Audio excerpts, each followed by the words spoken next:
you in sometimes. Well, it doesn't stop us laughing at it. It doesn't stop us having an opinion on what's going on. Yeah. And it certainly will not stop us reflecting what you think. Weekdays from 6 to 9:30 on GB News.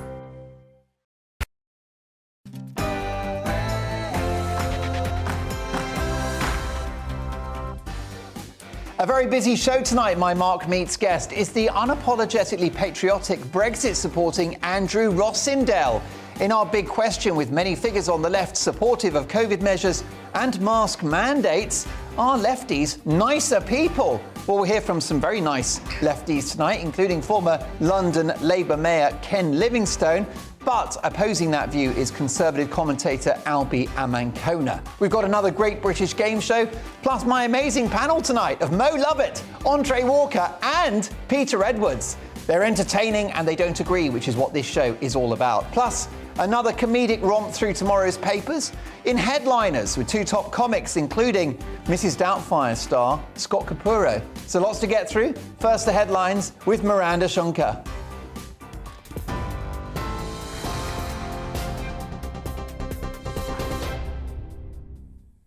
Let's bring you up to date with the latest headlines. Allegations of blackmail and intimidation made by a senior Conservative backbencher are to be discussed with police. William Ragg has accused Downing Street of bullying and claims Tory whips have threatened to withdraw public funds from the constituencies of MPs trying to oust the Prime Minister. He'll speak to a Met detective next week, which means police could open an investigation. Well, meanwhile, there's been renewed calls for the Prime Minister to resign at a rally in Glasgow. Members of the pro-independence group, called All Under One Banner, are demanding the end of Tory rule.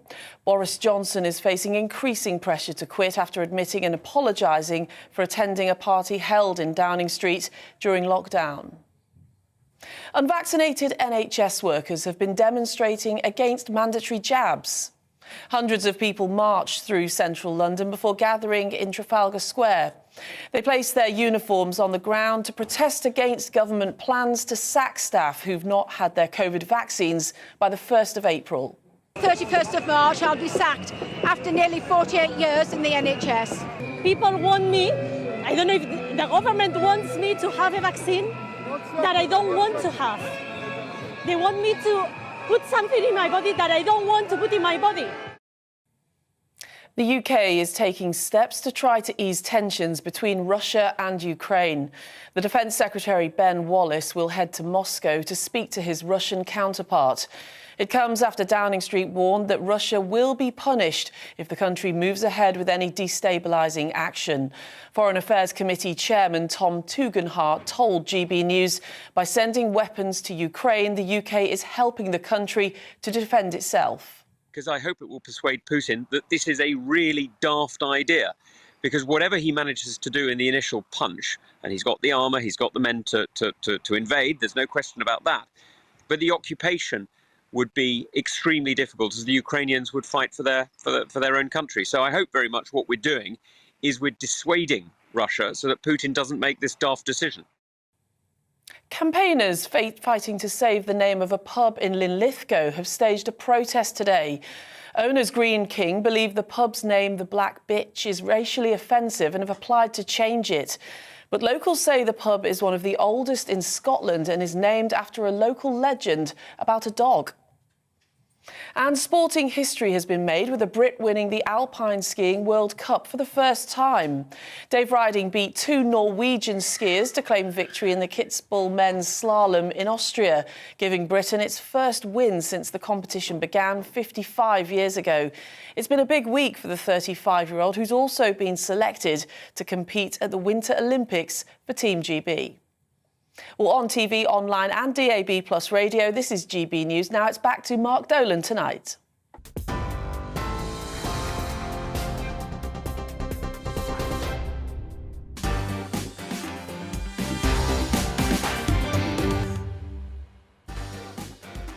It's Saturday, January the 22nd, and we've got a jam-packed 3 hours for you.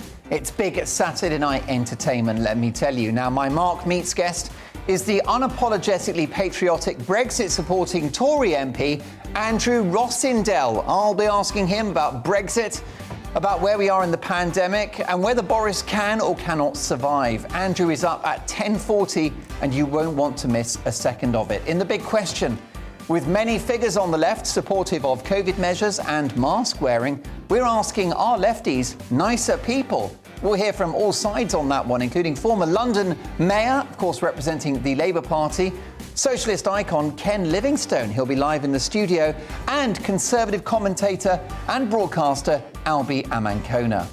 Plus, reacting to the big stories of the day is my amazing panel tonight. So excited, reunited with many old friends. In the news agenda, they'll be asking whether Camilla will be a great queen, and why can't we have an old James Bond? And is veganism behaving like a cult? Those are some of the big talking points. With me to deal with them and to debate them at length, writer and commentator Mo Lovett, former editor of Labour List, broadcaster and writer Peter Edwards, and journalist and presenter Andre Walker. There you go. Great to have all three of them on board. Plus, after 11, it's another edition of Headliners, in which I'll be joined by two top comedians looking at tomorrow's papers.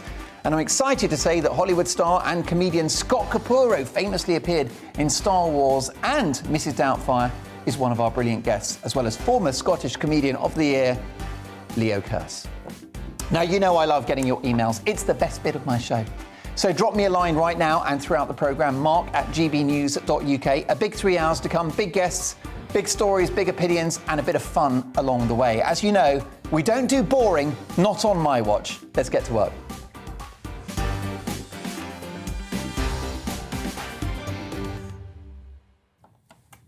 Look, I am pro-vaccine. If you're overweight, old, or have serious health ailments, you'd be mad not to have it. And poor old Boris Johnson would likely have avoided intensive care and such a terrifying brush with death if the vaccine had been available at that time. And in the early stages of the pandemic, with hospitalisations worryingly high, I don't know anyone that didn't have every set of fingers crossed that a vaccine would become available. We all wanted it. And we still need this vaccine, just as the flu jab has its place as well. The problem is that the purpose of the vaccine, its raison d'etre, appears to have gradually changed since its welcome arrival all those months ago. The then Health Secretary, the government's chipolata smuggler-in-chief, CCTV sex bomb Matt Hancock, said at the time that the focus was to get the most vulnerable groups vaccinated and we could get on with our lives. 15 million jabs to freedom. Remember that? 15 million jabs to freedom, which is up there with George Bush Sr., who famously said, "Read my lips, no new taxes." Well, months later, taxes increased. The vaccine, like masks and other COVID measures, seems to have morphed from being a helpful tool with which to handle this virus to another mechanism of control. Suddenly, everyone's got to have the jab. The bullying mandate culture that we've seen with lockdowns and face coverings has now extended to a needle in your arm. Our care home workers, heroes through the pandemic, have been fired for not having a jab, even if they've had COVID and boast robust immunity. And NHS healthcare workers continue to be threatened with the sack in April, including this guy, Dr. Stephen James, consultant anaesthetist, the man who confronted Sajid Javid and who this week appeared on GB News. Threatening the sack for non-compliance is forced vaccination in all but name. And the same goes for companies who are depriving unvaccinated workers of sick pay if they're forced to self-isolate with a positive test. Once again, it's rules from on high dictating to people, bullying people and controlling them. The vaccine is great, but the vaccine is not good enough and the virus is not bad enough to justify this tyranny. The idea that everyone in hospital or everyone seriously ill with COVID is unvaccinated has been debunked, even though many media outlets have perpetuated that myth. Let me level with you. Even though hospitals are chock full with fully vaccinated people as well as unvaccinated, if unvaccinated individuals do wind up in hospital, that is a price you pay for a free society. Just like people who eat fast food, drink too much, take drugs or smoke, also take up hospital beds because of a lifestyle choice that they made. All of it is the price you pay to live in a free country. This Croatian MEP has made quite a splash with this video addressing the European Parliament. Predsjedniče Macron, s obzirom na brojna ukidanja I ograničenja građanskih prava I sloboda u Francuskoj tijekom pandemije, ja vas molim samo jednu stvar, a to je da dok predsjedate Europskom unijom činite upravo suprotno svemu onome što ste činili u Francuskoj. S druge strane, danas ste istaknuli da ste ponosni što u Europi ne postoji smrtna kazna. Desetine tisuća građana su preminule od posljedica cijepljenja. Obvezno cijepljenje predstavlja smrtnu kaznu I istovremeno izvršenje smrtne kazne za brojne građane. To mora ostati izbor svakog građanina. Ubojstvo je ubojstvo. Vi koji to ne znate I niste se educirali, imate službene stranice Europske zdravstvene organizacije. Thank you very much. Now, if you are sight impaired or if you're listening on DAB+, which many thousands now are, I can essentially tell you that he's pointed out that there are side effects to the vaccine. He argues that forced vaccinations is effectively murder if people have side effects or die. He said thousands of people have died as a result of the vaccine. Now, we don't need to get into the detail on that, whether he has a point or whether he's wrong. Clearly, no medical intervention is without potential side effects. Why else is the AstraZeneca vaccine, which I've had, not available to the under 30s? Why is it not available to the under 30s?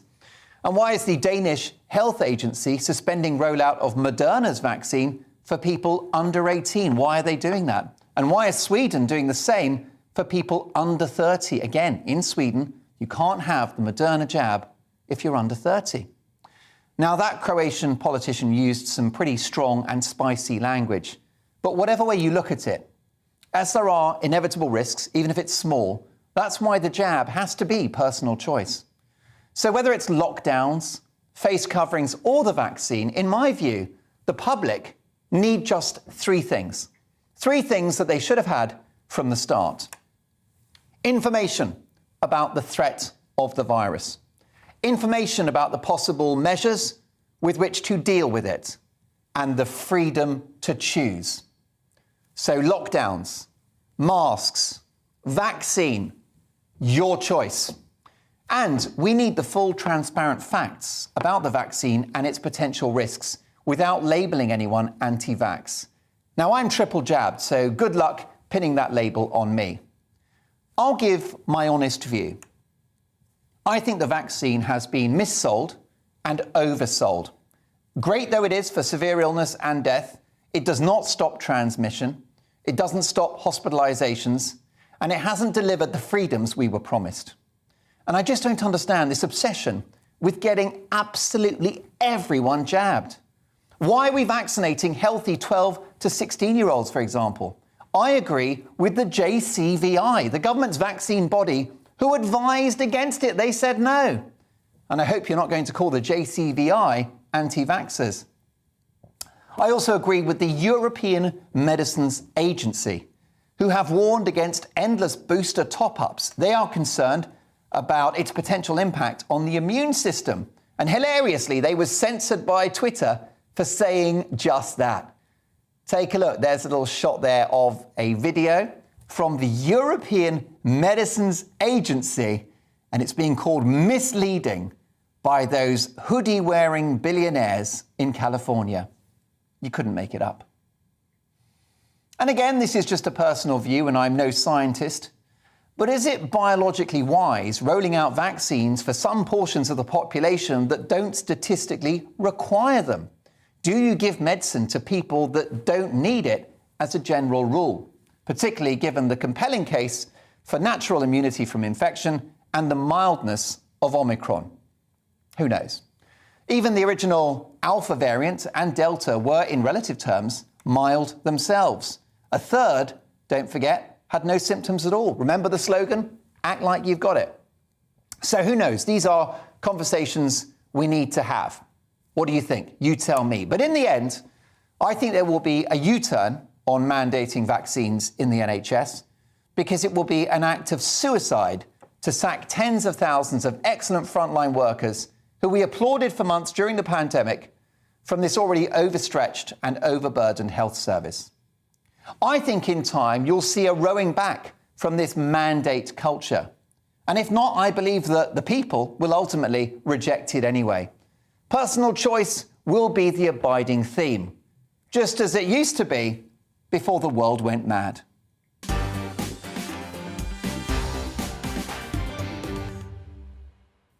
But we have some sanity in a crazy world, because with me tonight is my all-star panel of writer and academic Mo Lovett, political commentator Andre Walker, and Peter Edwards, former editor of Labelist, a writer and broadcaster. Great to have all three of you with me. Mo, let me start with you. What are your thoughts about this debate around vaccines and vaccine mandates? No, I'm 100% in agreement with you, Mark. I think the vaccines have been and are brilliant, and I'm triple jabbed myself, but I draw the line at mandating the vaccines. I think there's been a real lack of trust in the public to do the right thing. I think there's been a period of not allowing people that kind of rational choice that you mentioned, and I think we've had people digging their heels and digging in deeper than they would have done. I mean, the whole thing about herd immunity prior to COVID, let's forget about COVID for a moment, is that if you have enough people vaccinated, that's when you get herd immunity. And I've always believed that of the people who want to conscientiously object, they may not like the fact that things have been tested on animals, they might feel like natural immunity is what they want to achieve, they don't want to put things into the body, all the rest of it. If the rest of us are prepared to have the vaccine, problem solved, we act as a society. So we preserve both our liberal right to choose and our kind of democratic duty to behave well as a society. So totally against mandation, totally in favour of the vaccine. Although, Mo, I imagine that the health department, SAGE and other figures in the world of science would say, look, the more people we get vaccinated, the quicker this goes away. Well, they have said that, and I think when, like you said about the vaccine sort of being overplayed, I mean, I think to be fair, you don't know how effective the vaccine's going to be until you roll it out. You know, evidence-based medicine is how effective once we have the actual real-world data to look at. So I think it was oversold, I suppose, and there was a lot of hopes built onto that. But now we know that they're a little bit leaky, you know, that there can be transmission. Then I think that argument really does sort of fall down a little bit. And I do think the fact that, like you say, it doesn't seem to be about vaccination per se. It seems to be about whether you're a good, upstanding member of society or not, whether you've had the vaccine or not. The fact that it's been so completely moralised and people haven't been spoken to like they're you know, consenting adults or non-consenting adults, you know, we haven't had that honesty of conversation, has made some people dig their heels in deeper when they otherwise perhaps might not have done. Peter Edwards, what's your view? Great to have you back on the show. Do you think that actually the vaccine should be focused on those who risk hospitalisation or death? No, I think the vaccine should be available for everyone. It is available to everyone. And I think everyone should have it unless there's a medical reason why they can't. And I understand what you're saying, but your monologue was almost entirely devoid of any statistics apart from your own 3 stats about what you wanted to happen. I think in terms of specific gives you about the NHS and people working in social care, they've had nearly a year to think about it. There have been millions of pounds put into public information campaigns. It's a great disappointment to me if people are leaving either of those professions. But I think the government have done the right thing by requiring certain NHS staff. Remember, it's not everyone in the NHS. It's certain people in frontline roles and social care staff to have the vaccine. And would any of us want our loved ones to be treated at close quarters by an unvaccinated health worker while our loved one is enjoying a medical crisis? Well, Peter, some would argue, Peter, that to be treated by an unvaccinated worker that's had COVID and recovered is the ultimate vaccine of all. But when you have a heart attack or break your leg, you have no idea who's going to treat you, and you don't get to pick who your surgeon or who your nurse is. But haven't you been vaccinated? That just goes out the window. So hasn't the patient been vaccinated? I mean, if the vaccine works, you have nothing to fear from the unvaccinated. Your point was about people working in the professions, and when you break your leg or have a heart attack, you don't know who's going to treat you, and there's no time to ask, and you're incapacitated.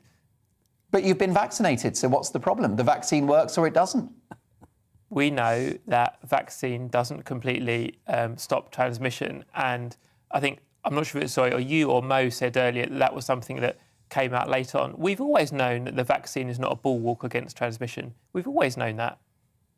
I don't know. I think that was the idea of the vaccine when it first rolled out. They said originally it was going to be 80% effective against transmission, and now that's been lessened. And, you know, there's nothing wrong with that. There's no conspiratorial agency behind that. It's just that the hopes for the vaccine were higher than the reality. They're still brilliant, and they still do reduce transmission. That's really important. But it's not like, you know, that percentage has come down. It's important to be clear about this. I'll be brief. Neither SAGE nor the government have ever said that the vaccine provides anything near 100% protection on transmission. We've just got to lay that can to rest. And Andre's about to explode if he doesn't speak. To be honest, may I say that my mother was ill with lung cancer and she was treated by people who were unvaccinated. Now, that was as a result of the vaccine rollout being ongoing. I wasn't remotely concerned. My concern principally was the way that the NHS were piling respiratory patients in with coronavirus patients. I was much more concerned about the patients than I was about the staff. But I will tell you something. This coronavirus pandemic has handed an unexpected victory to the political left. And the reason that I say that is because, first of all, we had to go out and applaud the NHS like, you know, communist China, which is something I absolutely never did whatsoever.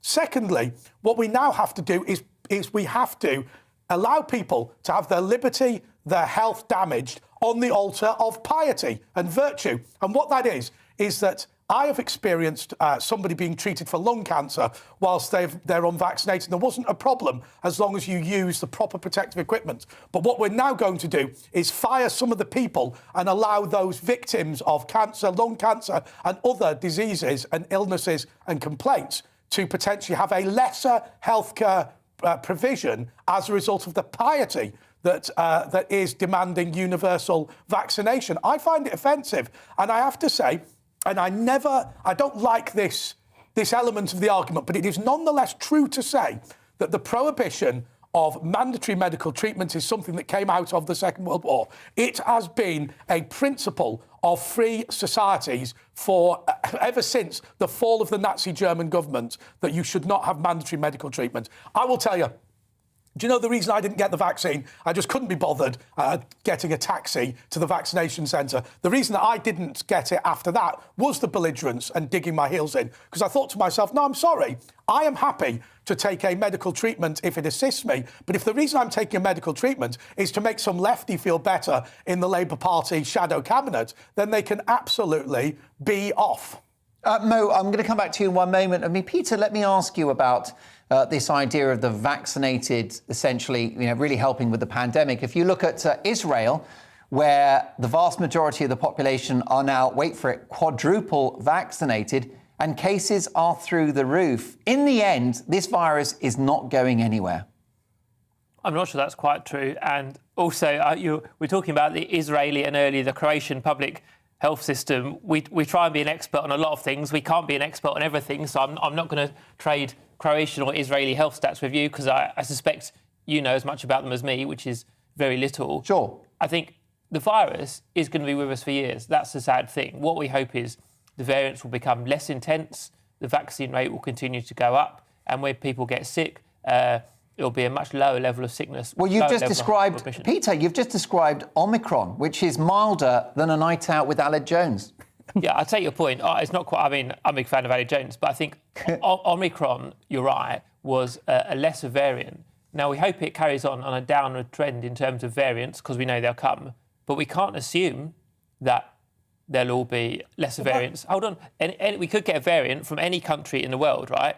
So surely that must create huge uncertainty. We're such a globally interlinked world. It must create huge uncertainty about the severity of the next variant that will arrive on our doorstep. By the way, I absolutely hate that phrase where you say, we don't understand this, we don't know the science of it, whether it's in Croatia or Israel. The reality is, if we're having mandatory medical treatments, then we have to all be as expert as we can, and we're required to make our own decisions. But I just think that what we're talking about here is incredibly dangerous and incredibly unfair on people. Let's go back to the original. The original thing is, do we want fewer nurses, fewer doctors, fewer consultants in the NHS because we are so pious about the vaccine? But let me say something else. My understanding of the science, right, once again, I'm not a scientist, but I live in a democratic society, so I have a right to express a view, that it is automatic that the disease will become less and less potent, because even if there is a variant that is more serious, it will kill people more quickly and therefore spread more slowly. And that is just the basic science, which then begs the question as to why we've bothered with all of these vaccines and all these lockdowns to start with and not let things naturally take their course. Well, Mo, help me here, because I've actually got more questions than answers, but no one has explained to me why young, healthy people need the vaccine. I actually don't understand why. Can you help me with that? Well, I think there was an argument for that in the beginning. If it was, you know, do you remember that thing with the matchsticks? And if you were vaccinated, you stopped the spread. That might have been an argument, but it's no longer the case. I think even then I would have been against mandatory vaccination. But, you know, there was an argument for building up herd immunity by vaccination or natural immunity, and both of those things come into play. But I do think Peter's a tiny little bit behind on his virology, because as the emerging data that we're seeing now, and, you know, things do change. We are in an evolving situation. There are no hard and fast things that we can say until they've actually happened. But as far as I'm aware, what virologists are saying now is that if you were infected with Delta or one of the previous versions, you may still get Omicron. But if you've had Omicron, you're less likely to have one of the one of the previous variants as well. That seems to be the way the data is emerging. But coming back to the fundamental point about workers and these unvaccinated NHS workers, isn't it awful to hear somebody from the left, and I'm from the left myself, not standing up for workers' rights? That's what I think is so terrible about this. Well, can I come back on that quickly? Go on, briefly, Peter, go for it. I do think that's complete mischaracterisation. In all policy debates, there's a trade-off, aren't they? And I'd say the rights of all society in this case, and it's a very rare case, a once in a 1,000-year pandemic, they have trumped workers' rights. And I think we've got to be open and admit that. But I keep hearing this word mandatory. There isn't a mandatory vaccine in Great Britain. I chose to be vaccinated, so did Mark. Andre chose not to be. He keeps using the word mandatory, having not had a vaccine. It is not mandatory. You wanted it to be mandatory. Do I want it to be? Yeah, of course you want Peter, it to be mandatory. You're not answering for me. You and your chums want it to be mandatory. The answer is no. We are beating you in that argument. That's why you're upset. Andre, you're neither touching me nor beating me. Do I want there to be a mandatory vaccine? No. So don't say yes. The answer is no. I want as many people as possible to have the vaccine voluntarily. Peter, I've got James in my ear. He wants an ad break. We've got rent to pay and cameramen to pay for. But listen, very briefly, if you threaten someone's livelihood based upon whether they've had the vaccine or not, that is a mandate, isn't it? That is forced vaccination. It's certainly not forced. Andre's itching to speak again. No, Peter, you finish your point. It's certainly not forced. It's a requirement. Okay. Remember, there's already a requirement to have a hepatitis B vaccine, I think it is, to work in certain frontline NHS roles. There's a precedent, but it is a requirement. And I really hate this innuendo or suggestion that the government is forcibly putting needles into arms. Well, it is not happening. I will let Peter and Andre have a bit of a cuddle. It'll be good for herd immunity, and we will return to that conversation later in the show. I think you'll agree, an amazing panel tonight. We've absolutely brought on the A-team, so we'll get to their views later in the show across a range of topics. And by the way, Omicron milder than a night out with Aled Jones. What else is Omicron milder than? Answers on a postcard. Mark at gbnews.uk. Mark Meets, milder than a night out with Cliff Richard, the Archbishop of Canterbury? Let me know your thoughts on that one. Now, after this, I'm really excited because we're going to speak to iconic legend of socialism, the former London Mayor for Labour, Ken Livingstone. And we'll be asking, are lefties nicer people? We'll bring my panel into that one as well. And don't forget that at 10 o'clock we've got Mark Meets. I'm very excited because we'll be speaking to Tory MP Andrew Rossindale about patriotism, Boris, Brexit and much more. A busy show. I'll see you in 2.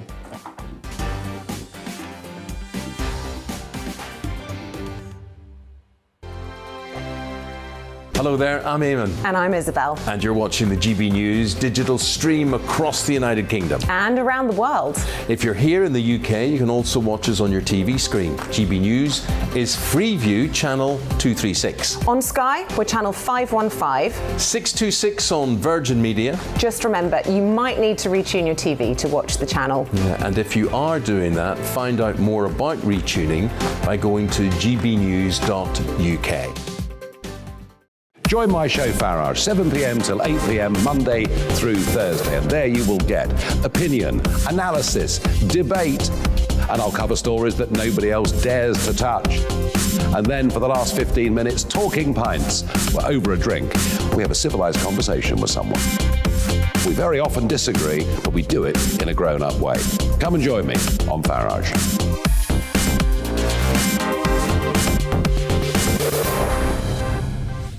I'm Dan Wootton. Join me Monday to Thursday from 9 to 11 for the feistiest and most fun news debate on TV, where free speech reigns. I'll bring you a sharp take on the day's biggest stories, bombshell newsmaker interviews, and A-list guests.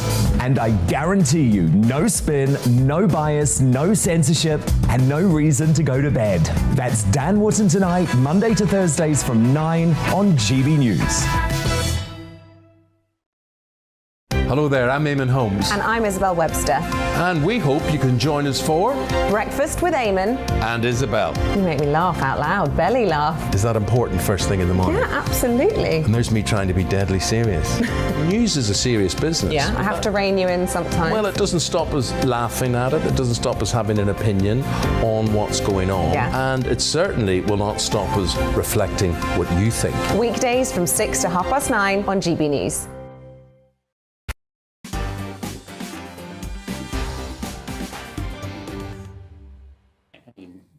Lots of emails coming in off the back of our debate just now in relation to vaccines. And this is from Alison, who says nurses could be natural immunity, so Labour should have these hard-working frontliners back. Total disgrace on all Westminster and should be emptied and re-interviewed on compassion and educated competence. Thank you, Alison, for that one. I've been asking also what is milder than Omicron. And Derek says, Omicron milder than a Lily con carne. There you go.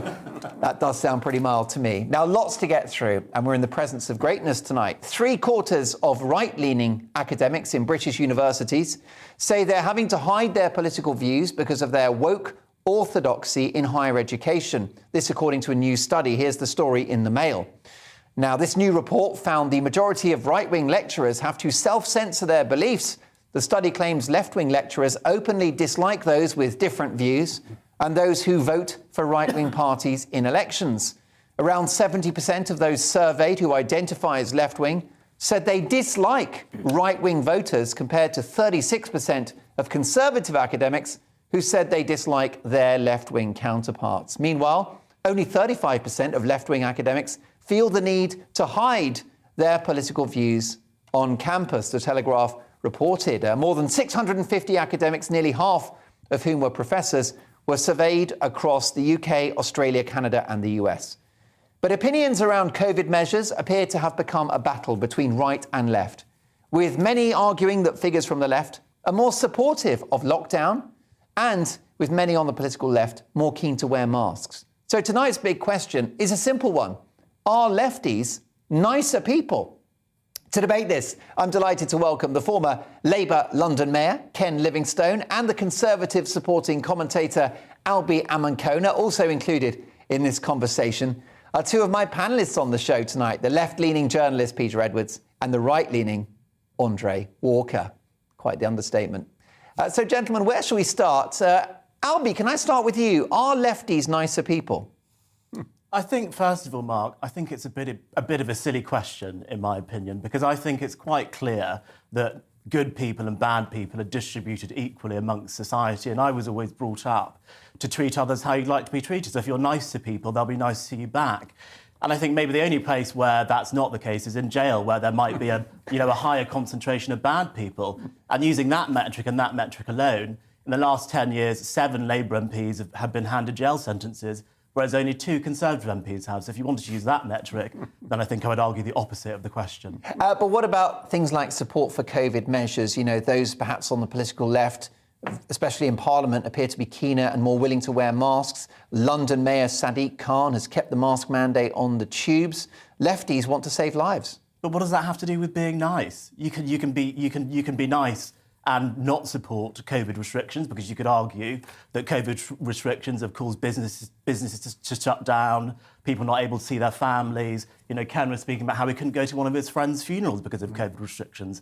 How nice is that? So I don't think you can judge how nice someone is based on whether or not they support COVID restrictions. I think it's just ridiculous. And are Tories and those on the right not capitalists who just want to make as much money as possible and let the poor suffer? Not at all, because capitalism rises everyone up. I mean, we've seen the biggest increase in living standards since capitalism has been the main economic model in the world.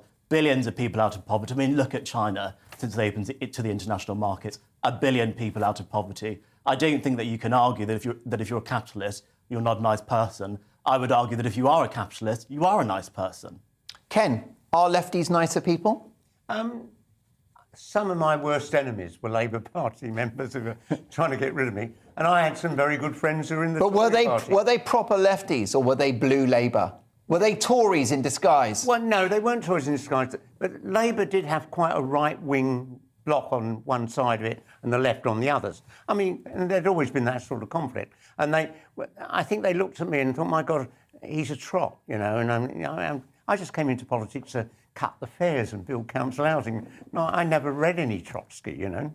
Well, for sure. And what about this idea that lefties have more empathy? I mean, have we seen that in the course of the pandemic, perhaps? I think that it's a very different world from the one when I got involved in politics, because then a lot of the Conservative members on the council with me, they'd come in, like John Major, he'd been one of them, to do things, make life better for people.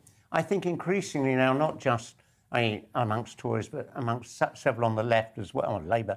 I mean, they just want to be famous celebrities like Boris, you know. Right, yeah. And what about the Conservative Party just as an institution? I mean, do you think it is the nasty party compared to Labour or not? No. I mean, literally, if you're a member of the Conservative Party, you'll be having a lot of fun, a lot of debates, occasional rows, exactly the same as in the Labour Party. And as I say, I've got on very well with some Conservatives over decades. And that was because they came into politics like John Major. He was on Lambeth Council before me, and he was made chair of the Housing Committee. He built more council homes than the previous Labour administration.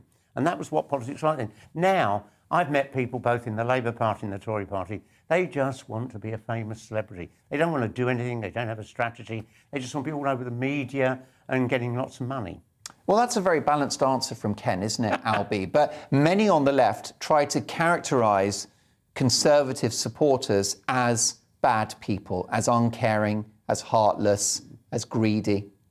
They do, but I think that's totally wrong. I mean, you know, you've got people like Angela Rayner, who clearly has that opinion, saying that Tories are racist, homophobic scum. Well, I'm a black gay Tory, so that completely throws that argument Good luck with that window. Well, it's going very well, Mark. And I think this whole idea that one party is a nasty party and one party is a virtuous party is a load of complete nonsense. There are bad eggs in both parties. There are more good eggs in both parties. I've met good people on all sides of the political spectrum. And we all just need to get back to a kind of politics where we just agree that people have different opinions, but ultimately we want what's best for the country and what's best for the world, but we just have different means of getting there. Well, perhaps, Ken, you're more disposed to this current crop of Tory politicians because they're all lefties as well, according to many of my viewers. Many people think Boris Johnson is the, most socialist prime minister we've had in decades in the course of the pandemic. Johnson isn't really a Conservative. And a lot of Conservatives, look, he's increased public spending. That's not the norm of their politics. He just does what he thinks he needs to do to carry on being there. He's never... I mean, in all my debates with him, he's lied all the time. He always just says whatever he thinks, what people want to hear.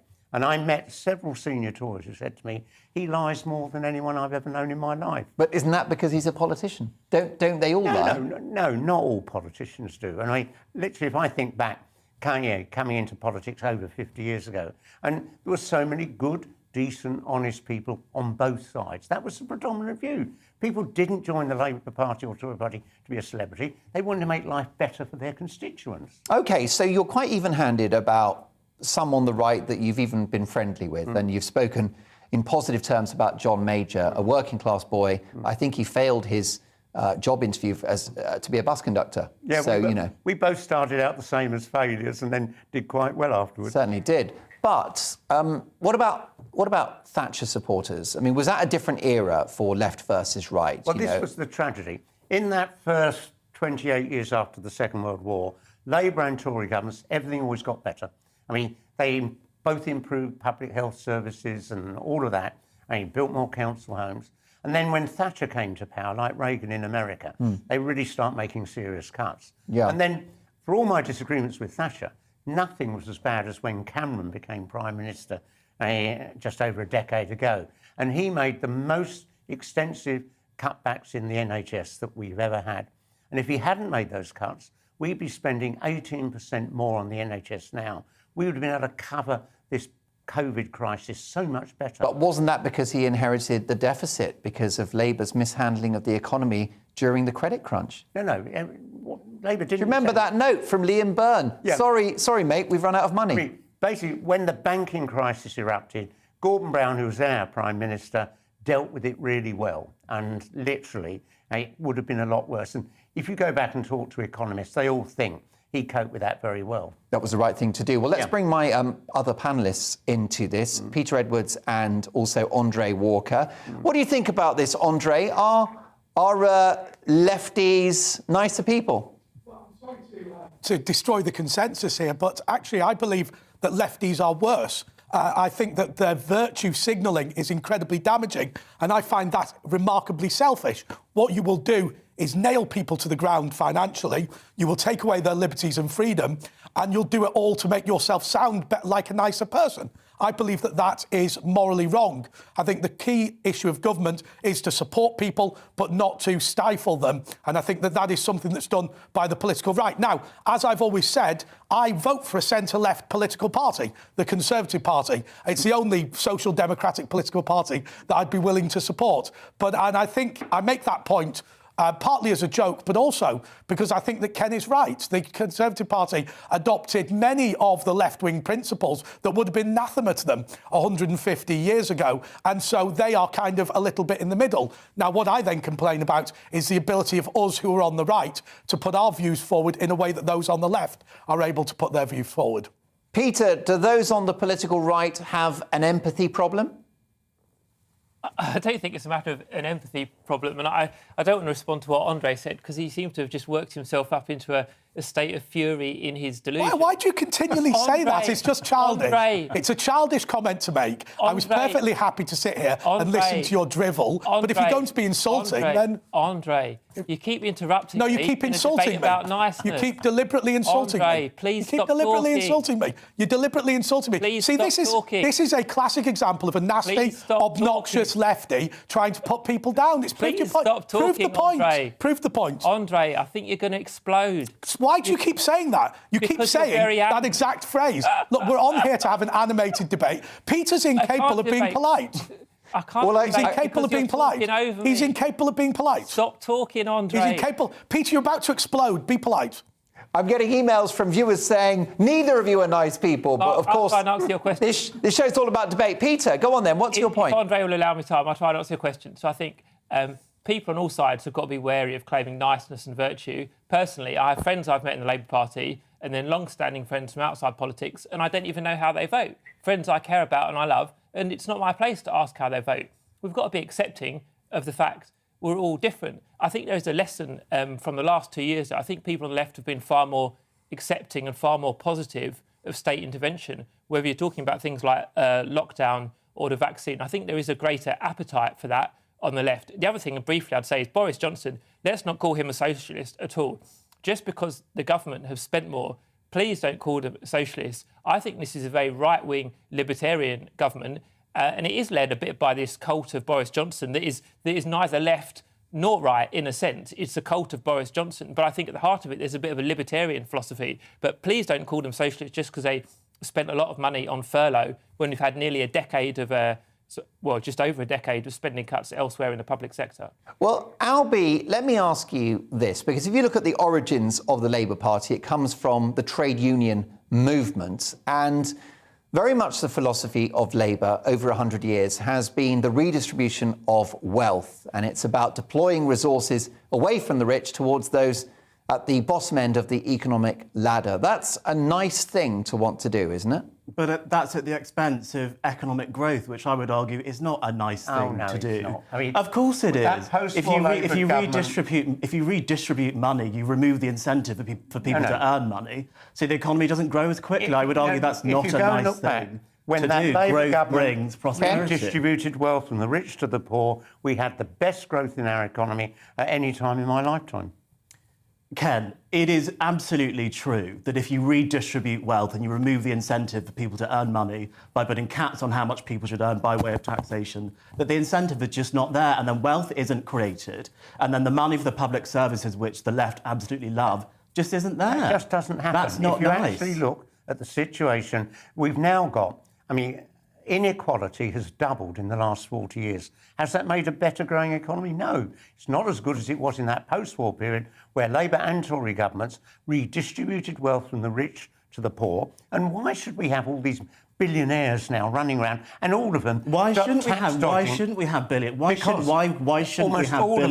Almost all Do of you them want to ban billionaires? No, they employ thousands of people, but they put don't lots of pay money their into own the tax. exchequer. Almost yes, all of them I are think tax there's an dodgers, issue, and I think there's an issue with I think there's an issue with tax evasion and the loopholes. And that's a global problem. We will agree there, but I don't agree with this vision of some people on the left that there should be no billionaires. I mean, what's that all about? Why can't people work hard and make money and keep more of their own money and choose how they want to spend it and give a lot of money to charity? Can I come in on this? Some of the richest people in the world have got 150 billion. What can you do with that? But that's not, it's their choice what they do with it. Are you saying the government should go and take it from them and give it to other people? Absolutely, yes. I just think that is an infringement on individual liberty. Don't worry, I'm not going to take your money. I'm not a billionaire. Well, look, let me tell you that notwithstanding our debate, Ken's a lovely lefty and Albie is a lovely righty. This one will run and run. My sincere thanks to Ken and to Albie. It's been a really stimulating conversation. What do you think, Mark, at gbnews.uk? Are lefties nicer people? Gentlemen, thank you so much for your time. We're going to get Mo back in to tackle another big story in our news agenda, and this one is an absolute corker. You're not going to want to miss it. It's about whether the Prime Minister can survive. Will he be fighting the next election? The former leader of the Scottish Tories, Ruth Davidson, has said Boris is not fit for high office. So will Partygate do for Boris? We'll discuss that. Plus, we've got another great British game show, Headliners After 11, and my Mark Meets guest, Tory MP, who I think is a very nice man too. It's Andrew Rossindale. So lots to get through. I'll see you in 2.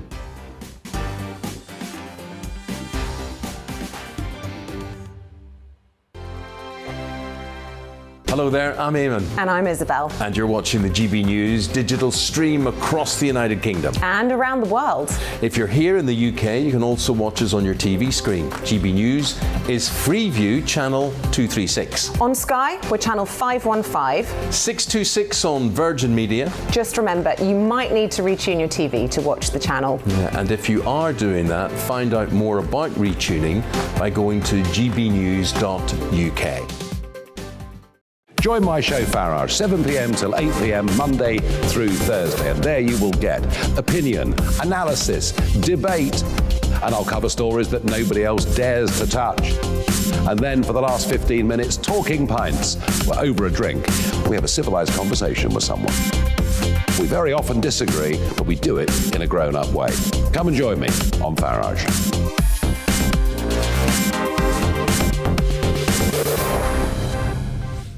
Dan Wootton, join me Monday to Thursday from 9 to 11 for the feistiest and most fun news debate on TV, where free speech reigns. I'll bring you a sharp take on the day's biggest stories, bombshell newsmaker interviews, and A-list guests. And I guarantee you, no spin, no bias, no censorship, and no reason to go to bed. That's Dan Wootton Tonight, Monday to Thursdays from 9 on GB News. Hello there, I'm Eamon Holmes. And I'm Isabel Webster. And we hope you can join us for Breakfast with Eamon and Isabel. You make me laugh out loud, belly laugh. Is that important first thing in the morning? Yeah, absolutely. And there's me trying to be deadly serious. News is a serious business. Yeah, I have to rein you in sometimes. Well, it doesn't stop us laughing at it. It doesn't stop us having an opinion on what's going on. Yeah. And it certainly will not stop us reflecting what you think. Weekdays from 6 to 9:30 on GB News.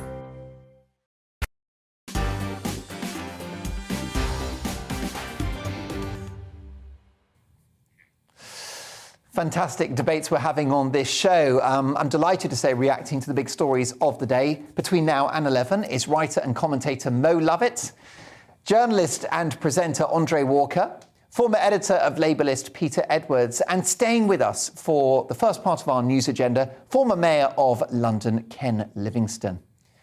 So lots to get through, and let's start with this, which I think is an absolute corker of a story, and it's about the fact that Ruth Davidson, the former leader of the Scottish Tories, one of the most respected figures in the Conservative movement and someone that made the Tories rather more electable than they were in Scotland, she has said that Boris Johnson is not fit for high office. So could this be a decisive intervention? Can Boris survive Partygate, or is this the final nail in the coffin? Let me ask you, Peter Edwards, do you think that Ruth Edwards' intervention is significant? Ruth Davidson, everyone gets called Peter Edwards on this show, I've noticed.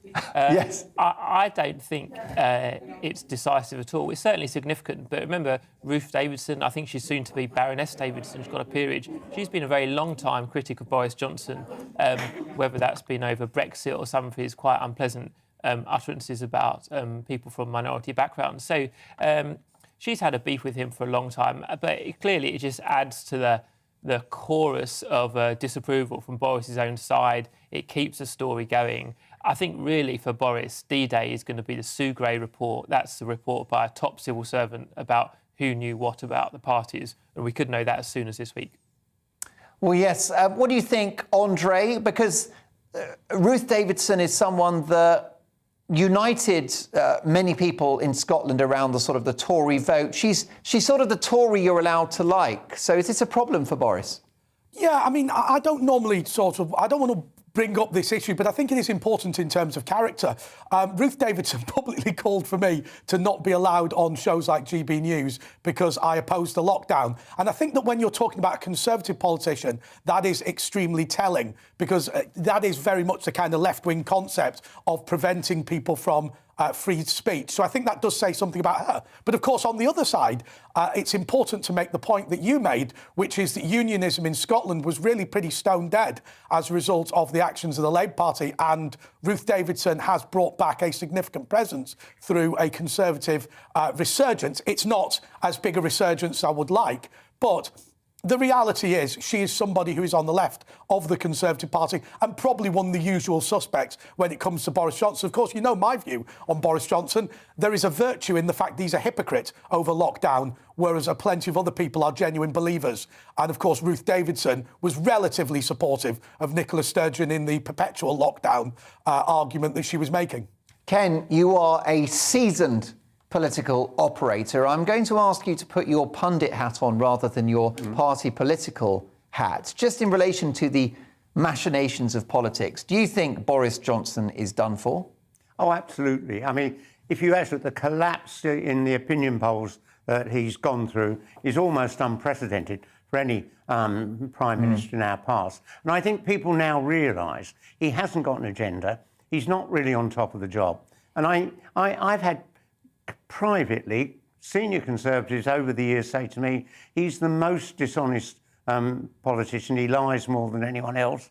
And his former editor when he was a journalist, Max Hastings, said to me, never leave Boris alone with your wife or your wallet.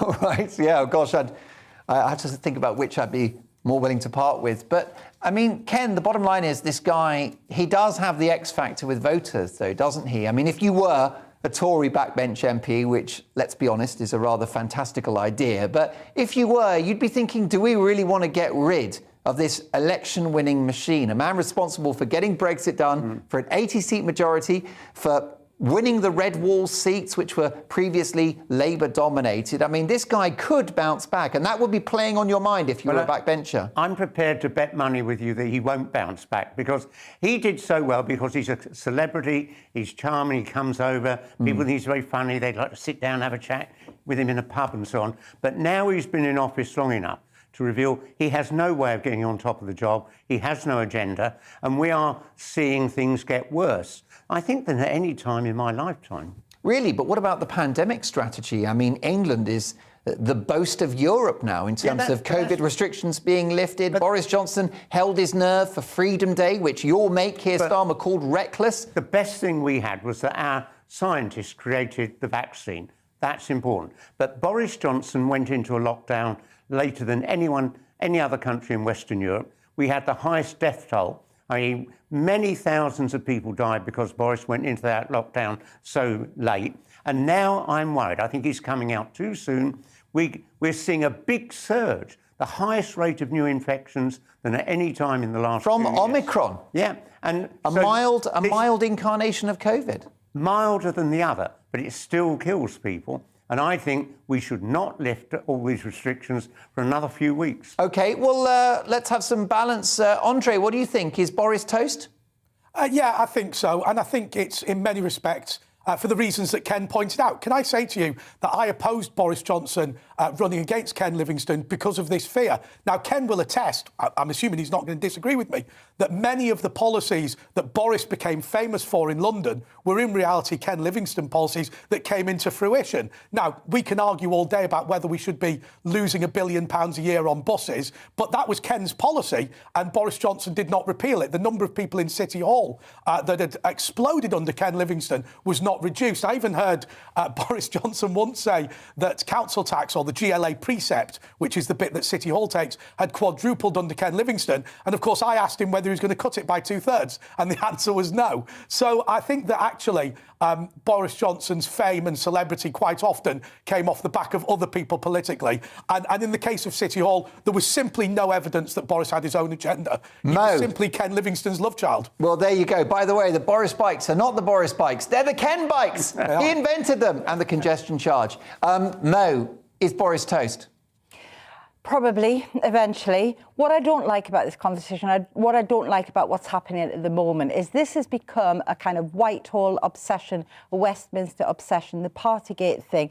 And if Boris goes, I think it should be the voters that decide on that, not the constant columnists in Fleet Street and commentators like ourselves and the political machinations that are happening in Westminster right now. It should be the voters that make that choice. They elected him.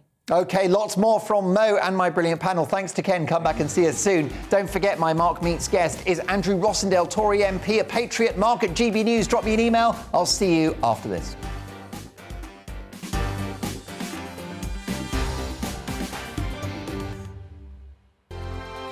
Hello there, I'm Eamon. And I'm Isabel. And you're watching the GB News digital stream across the United Kingdom. And around the world. If you're here in the UK, you can also watch us on your TV screen. GB News is Freeview channel 236. On Sky, we're channel 515. 626 on Virgin Media. Just remember, you might need to retune your TV to watch the channel. Yeah, and if you are doing that, find out more about retuning by going to gbnews.uk.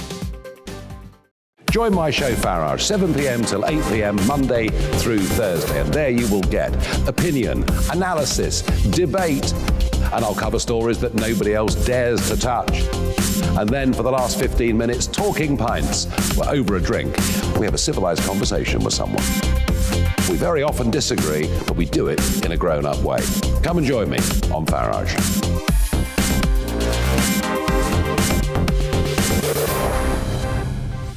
And Dan Wootton, join me Monday to Thursday from 9 to 11 for the feistiest and most fun news debate on TV, where free speech reigns. I'll bring you a sharp take on the day's biggest stories, bombshell newsmaker interviews, and A-list guests.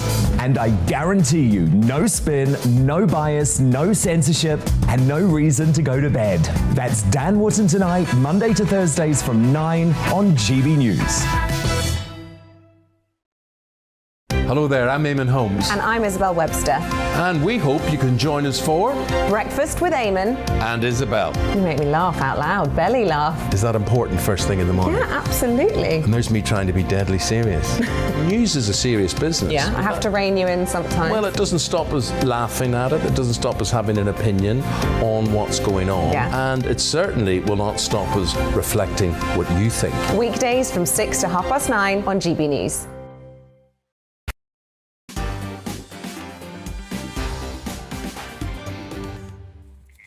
I've been asking you what's milder than Omicron.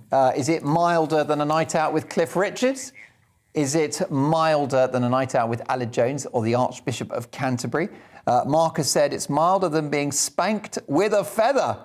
What a joyous image that is. I'll get to more of your suggestions shortly. And listen, you don't pull your punches, do you? Which is just why I love the emails. This is harsh, but look, I'll read it anyway. And it's from Steve. Steve, thanks for your email. Steve says, Dear Mark, well done, Albie, your guest, for putting that doddery old fossil of a bygone age, Ken Livingstone, in his place. You can always tell a Labour supporter they look like they don't even know how to smile. Wow. Powerful words. Well, Peter Edwards is a smiler, and he's back in the next hour. Of course, we'll be debating lots of big issues. And my Mark Meets guest is the unapologetically patriotic Tory MP, Andrew Rossindale. He's been campaigning for the BBC to play the national anthem at the end of their programming. Well, they've dug their heels in, but here at GB News, that's exactly what we do at 5:59 every day. So we'll discuss all of that, Boris's chances of survival, Brexit, and much more. But first, here are the headlines.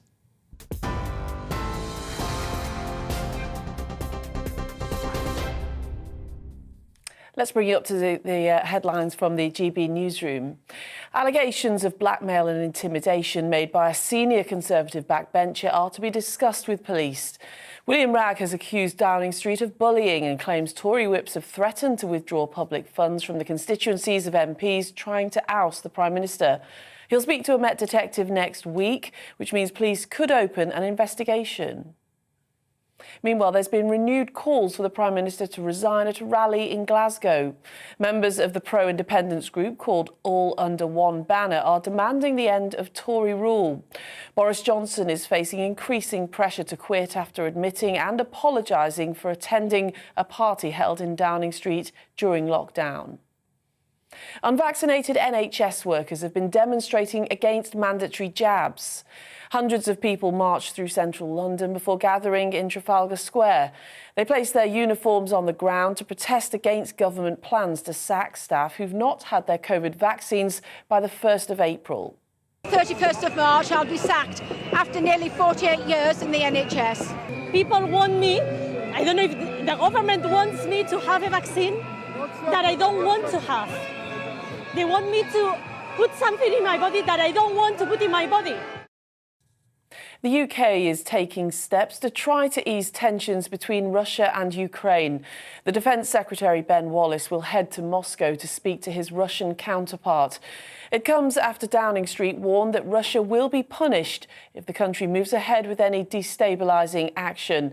Foreign Affairs Committee Chairman Tom Tugendhat told GB News, by sending weapons to Ukraine, the UK is helping the country to defend itself. Because I hope it will persuade Putin that this is a really daft idea.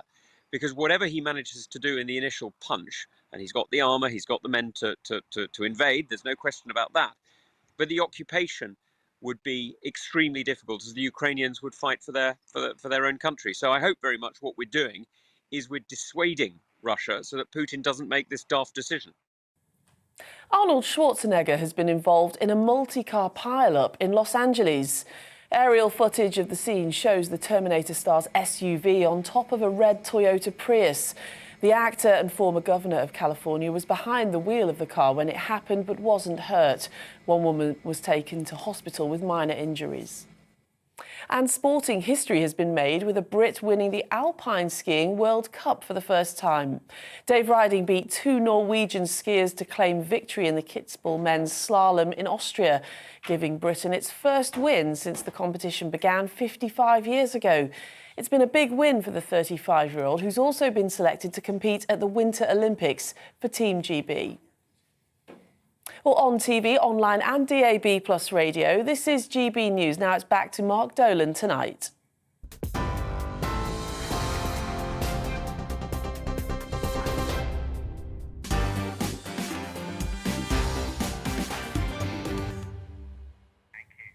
What is the highlight of my show? Your emails. mark@gbnews.uk. Thank you so much. They are flooding in, an unprecedented number of emails coming in. Firstly, about my big opinion monologue, which is now on Twitter, @GBNews. Take a look. It's my views on the vaccines. I'm triple jabbed, but I will defend to the death anyone's right not to have it. However, we've also had a fascinating debate about whether lefties are nicer people, more empathetic, more caring. Lots of strong views. Barbara says, "Dear Mark, my own experience with family members on the left is this. They seem to have a lot of empathy, but it's really a lot of sentimental fluff. And they never put their money where their mouths are because they want my money and often take it without asking if I can afford to give it away. They don't think things through enough and everything ends up in a mess that someone else has to clear up." Sounds just like the Labour Party. Oh, there you go, Barbara. However, different views coming in on this one. Let's have a look. Where shall we start? Let's have a go at this. "Dear Mark, great show as ever, and it's good to see your cheerful self. But on the redistribution of wealth, it was Jesus who said, 'Blessed are the meek, for they will inherit the earth.' And the question is, when is it going to start? And I bet God Almighty and Jesus didn't foresee a greed-ridden, corrupt Tory government." So there you go, Tony balancing the debate. And that's what it's about. Opinions from all sides. Do keep them coming in. That's Rich from Livingston, says Ed, calling out other politicians for being celebrities. He loves being one himself. Can't get enough of it.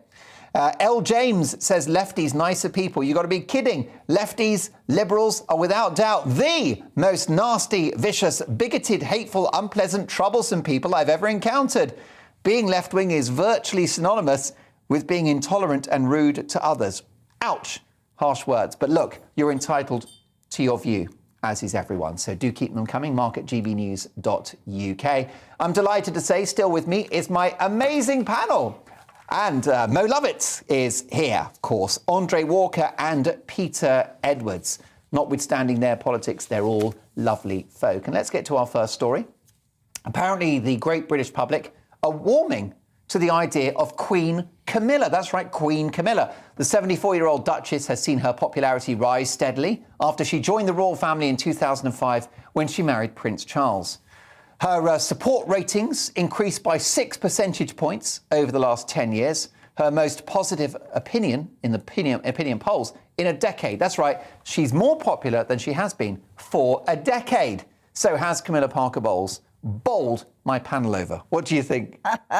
Well, she's certainly become more popular, isn't she? I was thinking about this in the context of, the Queen's ageing years, the death of the Duke of Edinburgh, the Harry and Meghan saga, and there's something quite solid about the couple, the couple at the head of the state, the Queen and the Duke of Edinburgh, that we are missing right now, and that we are all worried what happens when the Queen dies. So perhaps that is something that the public will warm to. Charles and Camilla is this kind of steady couple kind of steering the nation. I personally don't think that, but I think that could be accountable for the rise in popularity. Just the optics of it as a sort of solid husband and wife sort of, format. Because what's the alternative? Yes. Yeah, well, that's interesting. I mean, Peter, I think that Camilla Parker Bowles has played a blinder since she married Prince Charles, because she's living life in a goldfish bowl, the gilded cage of royalty. And I can't think of one gaffe she's made. I think she's been graceful. She's done a lot of charitable work, and I think she's possibly a queen in waiting. What do you think? I think she's never going to be queen, but I think she has been calm, sensible, practical. I'm glad that the public are warming to her. I think she made mistakes earlier in her life, 30 years ago, but haven't we all? Yeah. And those shouldn't be held against someone. I think she, like a lot of the royals, does work very hard. And I think she, to go back to the topic we were saying earlier, she has shown a lot of empathy when she's talking to whether it's NHS staff or families living with dementia and that type of thing. So I think she has had a really positive impact on public consciousness, but I really can't see her being Queen. And of course, we all know the reasons why. Well, that's interesting because royal experts have suggested if that's what Charles wants, Queen she will be. Do you not take that view? Well, I really think that's the thing about being a monarch. Actually, you don't have freedom as a monarch. You may be boxed in more than you ever have been. And I think Prince Charles probably knows that deep down. He's had a lot more freedom to speak out. And he spoke about 30 years ago about unfashionable topics like global warming or whatever, giving up meat. I think he's going to have less freedom. And I think he'll have a lot of courtiers, maybe even a few politicians advising him. And I think they'll say, bank Camilla's respectability and her popularity, but I think there might be a slight note of caution about making her Queen, and I just can't see it happening. What do you think, Andre? You live in Windsor. You're quite connected in royal circles. The Queen's your neighbour. She is. And you never see Camilla and Rod Hull in the same room together, do you? Very harsh. Oh, no, I'm sorry. You see, it turns out lefties are nicer people after all. Peter Edwards would never make a comment like that. Peter's made a slight mistake here, and you hear it quite often about the whole whether she will or will not be Queen. You have to understand that legally at the moment she is the Princess of Wales.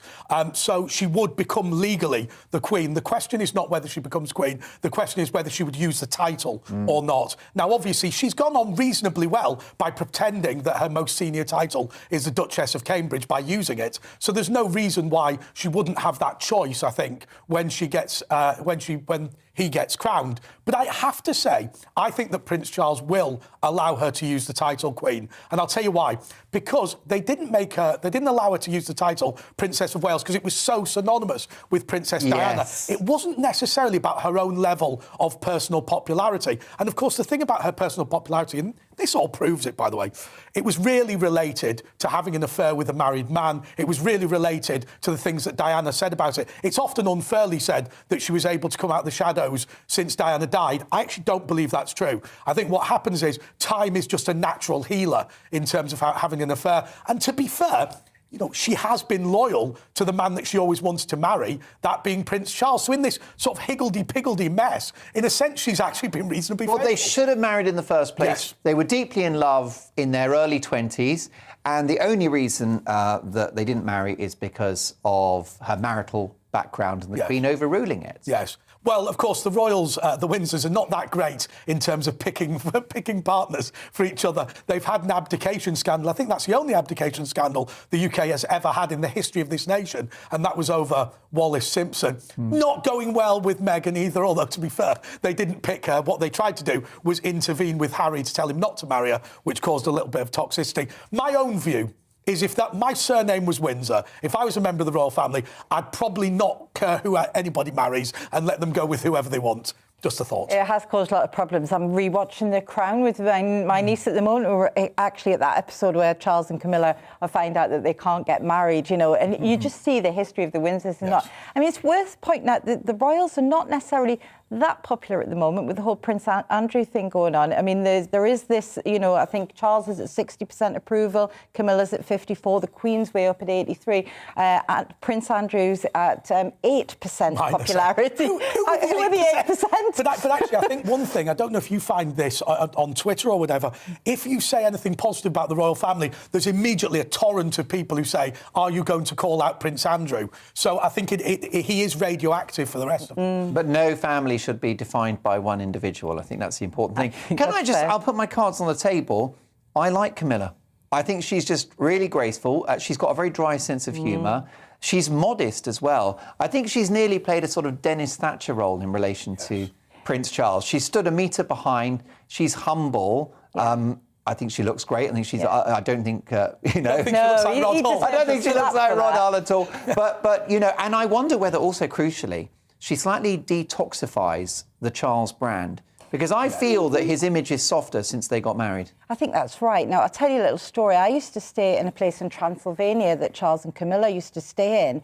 And I always used to go round sort of like the back of the bike sheds, if you like, for a cigarette. And the staff always used to tell me that's where Camilla had her cigarette. So I've always had a certain affinity with her because she was a bit of a smoker, you know, she's a bit of an ordinary lass, you know, for a duchess. Did she look like Rod Hull when she was young? I think that was She looked like Emu.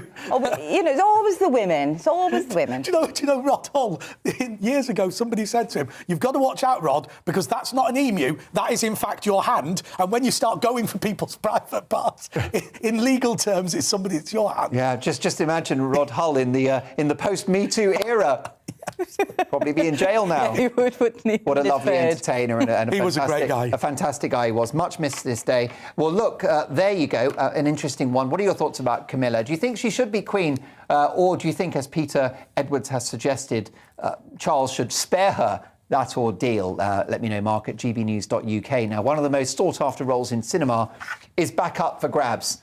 Producer Barbara Broccoli says conversations are underway to replace Daniel Craig as James Bond. She also admits that the 49-year-old Idris Elba is part of that conversation, saying she's been told a lot of fans want to see Idris in a tuxedo. So, Daniel Craig quit the role at 53. Roger Moore made A View to a Kill at 58, but was widely ridiculed for his age. I actually love that movie. So is 49 too late to be starting out as a super spy? What do you think, Andre? Well, do you know, I'd go completely the other way. I mean, people are talking about having older people, talking about having women or whatever. Britain has a great history of older female spies. I mean, we used to send little old ladies all across the world doing spying. And so I would love Old ladies are nosy. Well, do you know the other thing? It's in the DNA. You know, it's what they do. But you know the other thing? It's so disarming. MI6 is never going to send a 22-year-old bloke who's ripped like he's literally just come out of the military. They're going to send some... So I've always thought it would be great to have more spy movies, but with older people in them that are more realistic. But in terms of James Bond, it's one of those totemic issues, isn't it? Oh, it proves that we're all... you know, right on or woke if we make the person older or young, older or black or female or whatever. I actually don't really care. I think leave James Bond as James Bond and just invent multiple new characters that I think can be themselves. But why has he got to be young? That's my question. Idris Elba, great actor, but some are saying the only thing that stops him getting that gig is his age, Peter. I think he may well get it, and good luck to him. I think Bond could be any age. Bond could well be a woman. I think what happens, even if we have a different-looking Bond before who's not a white middle-class man, what we might find is however different Bond is, they'll still have all the Bond traits, the gimmicks, the martinis, the quick wit, the great agility and physical fitness. And because that's part of the character in the Ian Fleming novels, but it's completely reasonable. It's great if in the 21st century you have a Bond that's not necessarily a white middle-class man. Yeah, or physically perfect. Isn't that the point? And I grew up with Roger Moore. I always think your favourite Bond is the one you grew up with. And I watched him huffing and puffing his way through Moonraker and Octopussy. And I just think that his imperfections were as much of the charm of the character as anything else. And I liked your phrase, huffing and puffing, because these days there's saturation media coverage. And whenever you read an interview with an actor who's been in an action movie, they say, I've got backache and I had a few painkillers, and they've really shattered the myth that everyone was perfect. And it's good that people are open about that nowadays. Yeah, too right. Well, look, my team have put together a package with the runners and riders for the next Bond. Take a look. Here's the first, and this is, of course, we know that that's Daniel Craig, but could it be yours truly? Well, first of all, I have to go to the gym and I'd have to get my barnet sorted out as well. Probably need a wig, if we're honest. Here's another one. Roger Moore could morph into, let's have a look. That, would you believe, is Peter Edwards. That's right. Peter, your mother will be so excited.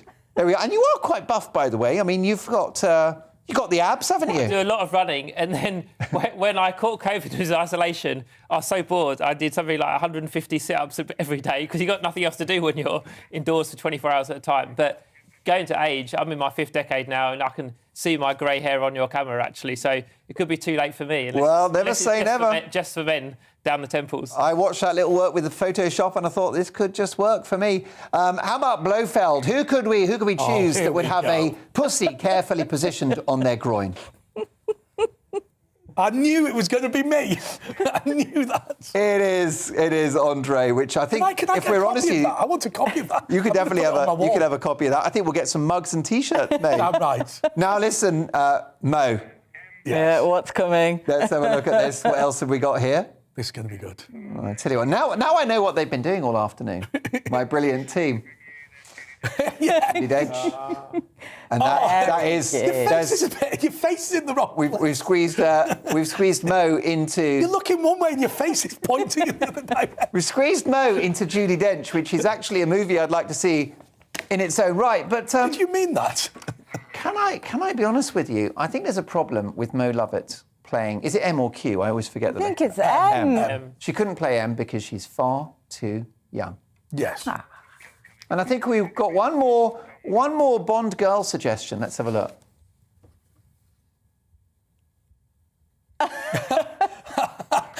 That is brilliant.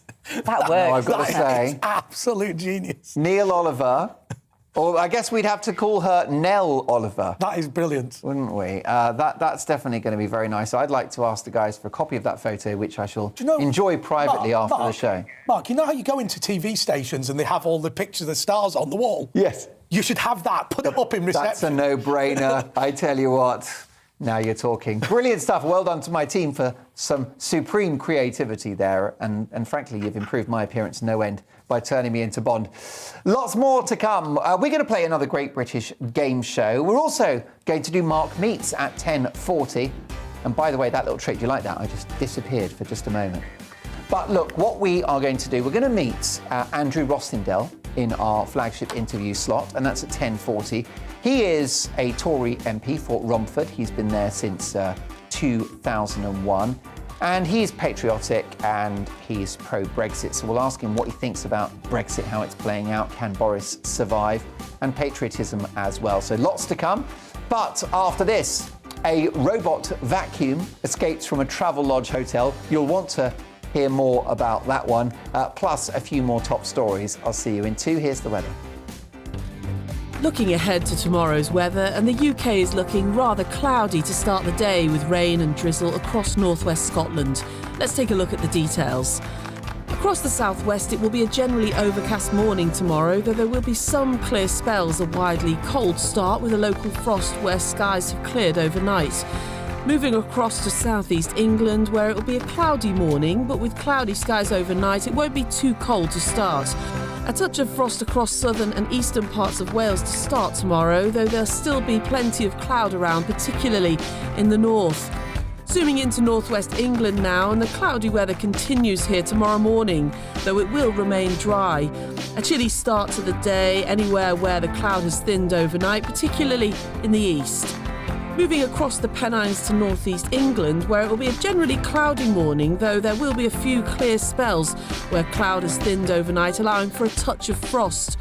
A widely cloudy start to Sunday morning across Scotland, though there may be some clearer spells in the east. Windy with outbreaks of rain and drizzle across the north and west. Across to Northern Ireland now, and another cloudy start here, though remaining dry. It will be a cool morning, though, with the cloudy skies overnight, a frost-free start tomorrow. It will remain widely cloudy tomorrow, although there'll be some sunny spells, especially for southwest England, Wales and northeast Scotland.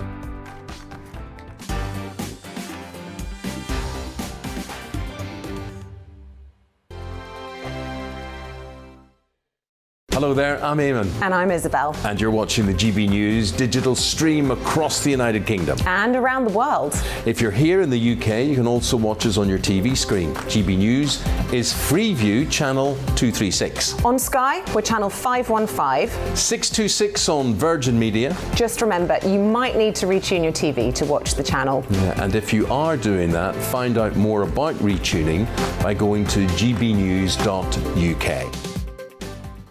Join my show Farage, 7 p.m. till 8 p.m. Monday through Thursday, and there you will get opinion, analysis, debate, and I'll cover stories that nobody else dares to touch. And then for the last 15 minutes, talking pints. We're over a drink. We have a civilised conversation with someone. We very often disagree, but we do it in a grown-up way. Come and join me on Farage.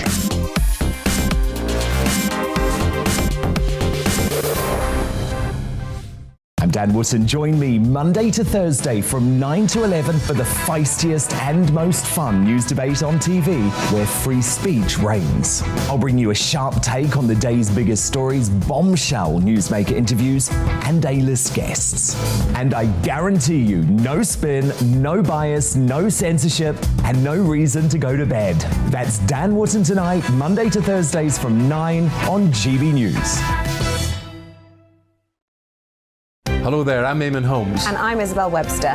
And we hope you can join us for Breakfast with Eamon and Isabel. You make me laugh out loud, belly laugh. Is that important first thing in the morning? Yeah, absolutely. And there's me trying to be deadly serious.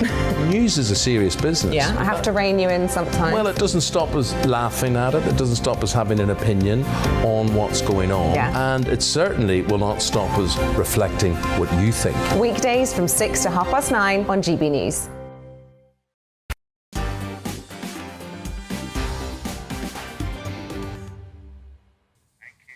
So many emails. Jackie, thanks for yours. Jackie says, hi, Mark. Yes, Camilla should be Queen. She has not put a foot wrong for 17 years. And the work she does for domestic abuse survivors alone means, in my view, she has earned the right to be called Queen Camilla. That's from Jackie.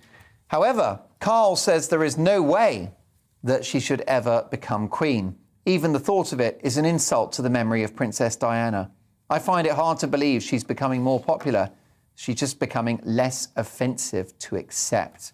Now, those are the views of Carl. For the next Bond, Terry says Oti Mabuse could do that one. Or how about this? A brilliant email from Linda, who says, Dear Mark, forget a tuxedo. I want to see Idris Elba in his pants. Can't deliver that tonight. Can possibly show you Andre in his pants if you like. If you ask nicely. Exactly. We've got the photos to prove it. Not again. I'm not doing it twice. Can't be worse than you doubled up as Blofeld, can it? Now, look, I love this story. A robot vacuum cleaner made a break for it after giving staff the slip at a Travelodge hotel. This is not a drill, folks. This story actually happened. The cheeky sucker failed to stop at the front door of the hotel in Cambridge on Thursday. It was still on the run 24 hours later, with well-wishers on social media urging the vacuum cleaner to enjoy its bid for freedom. It was found under a hedge on Friday. What a story. Now, from Conan the Barbarian to Conan the Carbarian. Movie icon Arnold Schwarzenegger has been involved in a car accident in Los Angeles.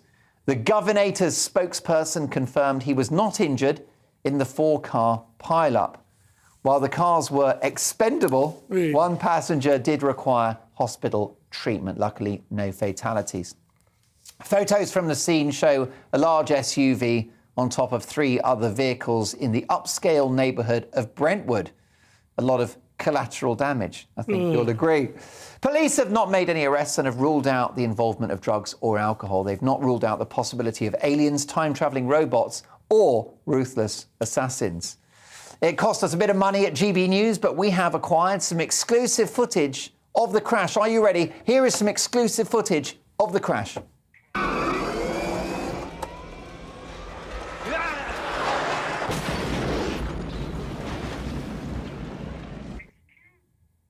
Extraordinary. That was eyewitness footage, folks. In fact, Ross, can we go again? I know you need a couple of seconds just to... But I think we've paid, I believe, £37 and 50p. Take another look. Exclusive footage.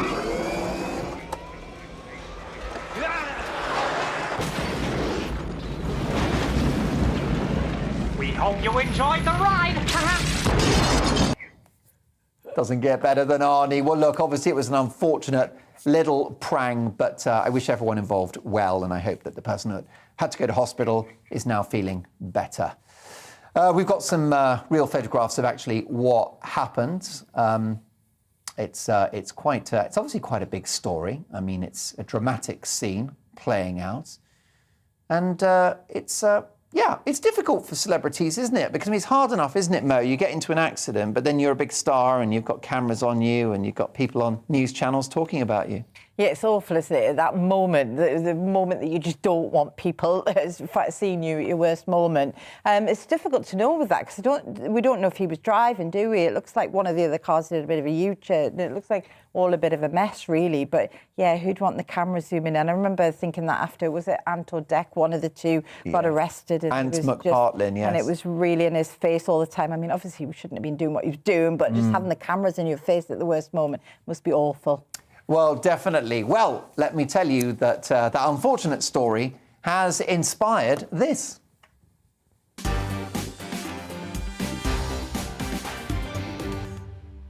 Yes, indeed. The theme of tonight's Great British Game Show is about celebrities that have had their collars felt.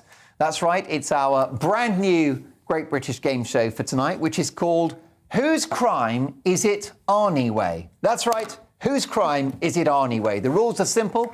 I'll show an image of a celebrity in trouble with the law, and you at home and our guests in the studio must work out what they were arrested for.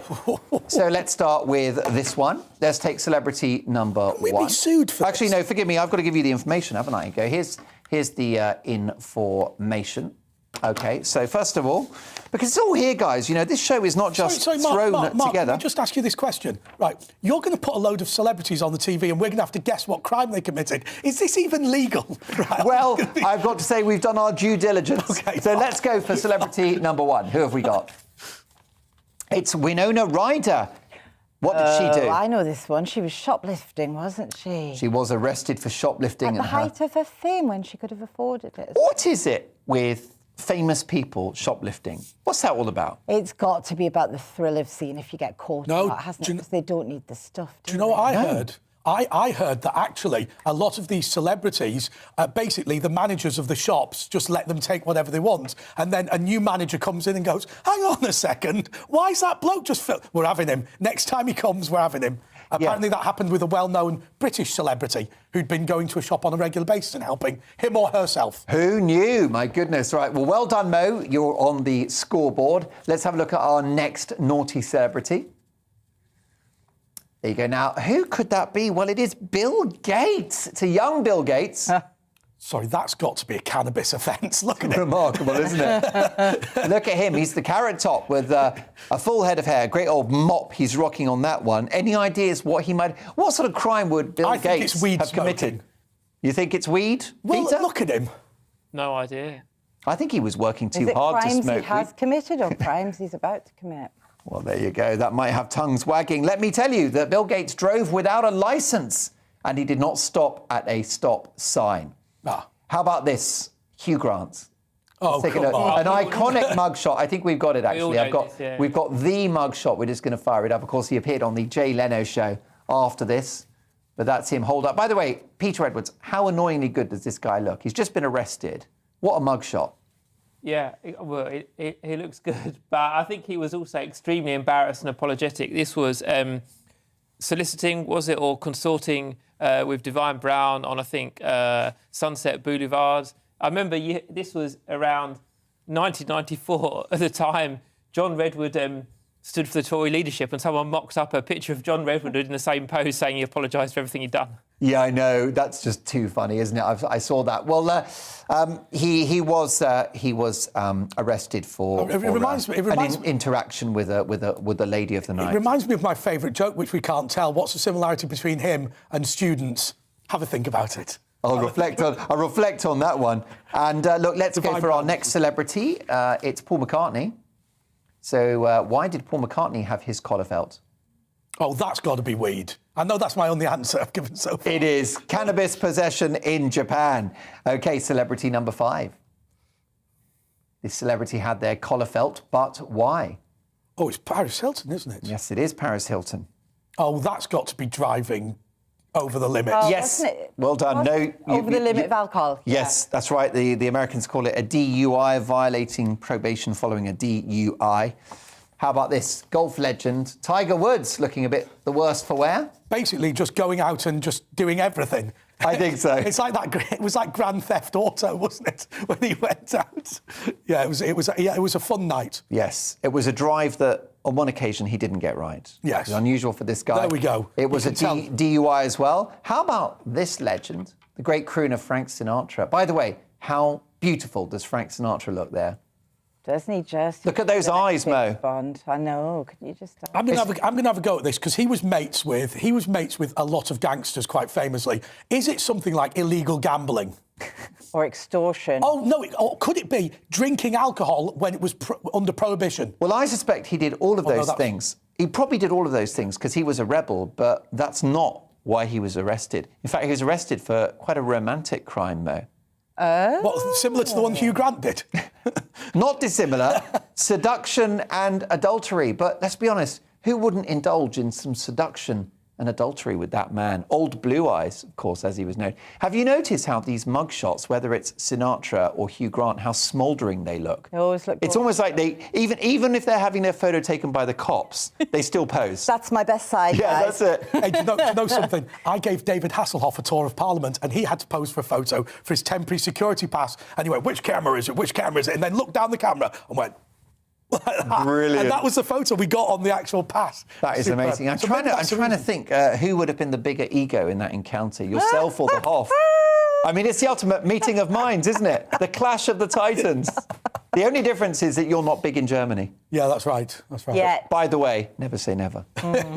OK, next celebrity. This is celebrity number 8. I think you'll all get this one.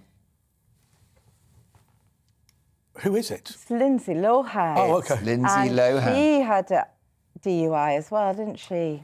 Well, I think there have definitely been booze and drug issues in her career, but this particular arrest was due to an assault that the cops arrested her for the allegation of hitting a woman in a nightclub. Naughty, naughty. Well, those are your naughty celebs. Where's Rolf Harris? Let me tell you, what's that? Where's Rolf Harris? Yeah. Rolf Harris is for the Late Show. Definitely. Well, look, it's been a cracking show so far.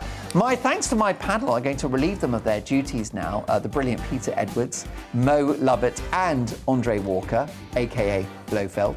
And I'm delighted to say we're going to do Mark Meets next. I'm going to meet Andrew Rossendale, Conservative MP for Romford, and he's got quite the story to tell. So lots more to come. Don't forget, after 11, big stories and big laughs with headliners. That's right, I'll be joined by 2 top comedians, including Mrs. Doubtfire star Scott Capurro and the former Scottish Comedian of the Year, Leo Kearse. So we've got big headliners coming up at 11.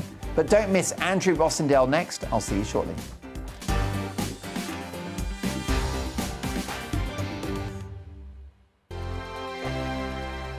Hello there, I'm Eamon. And I'm Isabel. And you're watching the GB News digital stream across the United Kingdom. And around the world. If you're here in the UK, you can also watch us on your TV screen. GB News is Freeview channel 236. On Sky, we're channel 515. 626 on Virgin Media. Just remember, you might need to retune your TV to watch the channel. Yeah, and if you are doing that, find out more about retuning by going to gbnews.uk. Join my show Farage, 7 p.m. till 8 p.m. Monday through Thursday. And there you will get opinion, analysis, debate, and I'll cover stories that nobody else dares to touch. And then for the last 15 minutes, talking pints. We're over a drink. We have a civilised conversation with someone. We very often disagree, but we do it in a grown-up way. Come and join me on Farage.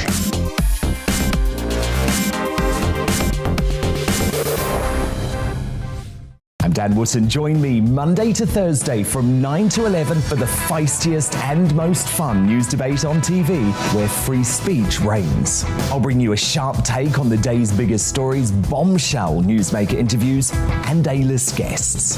And I guarantee you, no spin, no bias, no censorship, and no reason to go to bed. That's Dan Wootton tonight, Monday to Thursdays from 9 on GB News. Hello there, I'm Eamon Holmes. And I'm Isabel Webster. And we hope you can join us for Breakfast with Eamon and Isabel. You make me laugh out loud, belly laugh. Is that important first thing in the morning? Yeah, absolutely. And there's me trying to be deadly serious. News is a serious business. Yeah, I have to rein you in sometimes. Well, it doesn't stop us laughing at it. It doesn't stop us having an opinion on what's going on. Yeah. And it certainly will not stop us reflecting what you think. Weekdays from 6 to 9:30 on GB News.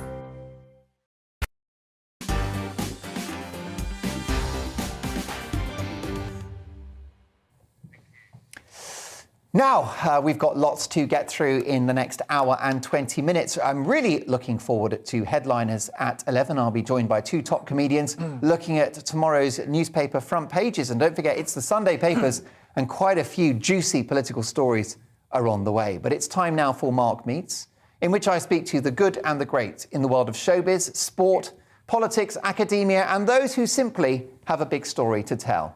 Tonight, Andrew Rossindale, the Conservative Member of Parliament for Romford since 2001. Andrew was one of the leading campaigners for Brexit and was one of the 28 original Tories who rebelled against Theresa May's Brexit deal in 2019.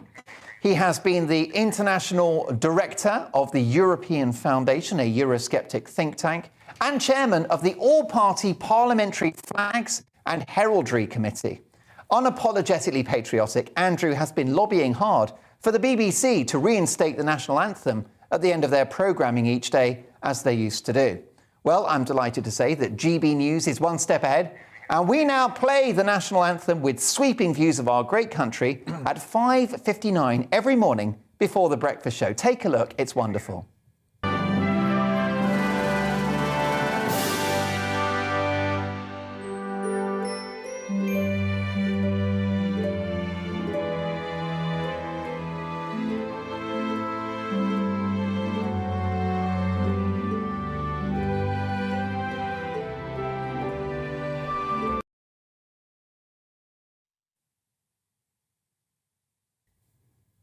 Wonderful, I think you'll agree. What a great way to start the day, and that will play out again tomorrow at 5:59 and at 5:59 on Monday morning too. And of course, Eamon and Isabel back in the hot seat. Stephen and Anne tomorrow morning. I hope you're enjoying the new look GB News Breakfast. I personally am loving it. Well, I'm delighted to say that Andrew Rossindale MP joins me now. Andrew, welcome. Thank you, Mark. It's great to be here this evening. Well, it's lovely to have you. Thanks for making the time on a Saturday night. Did watching those pictures of our great country, Northern Ireland, Scotland, Wales, England, that sweeping music, God Save the Queen, did it fill your heart with joy? It did.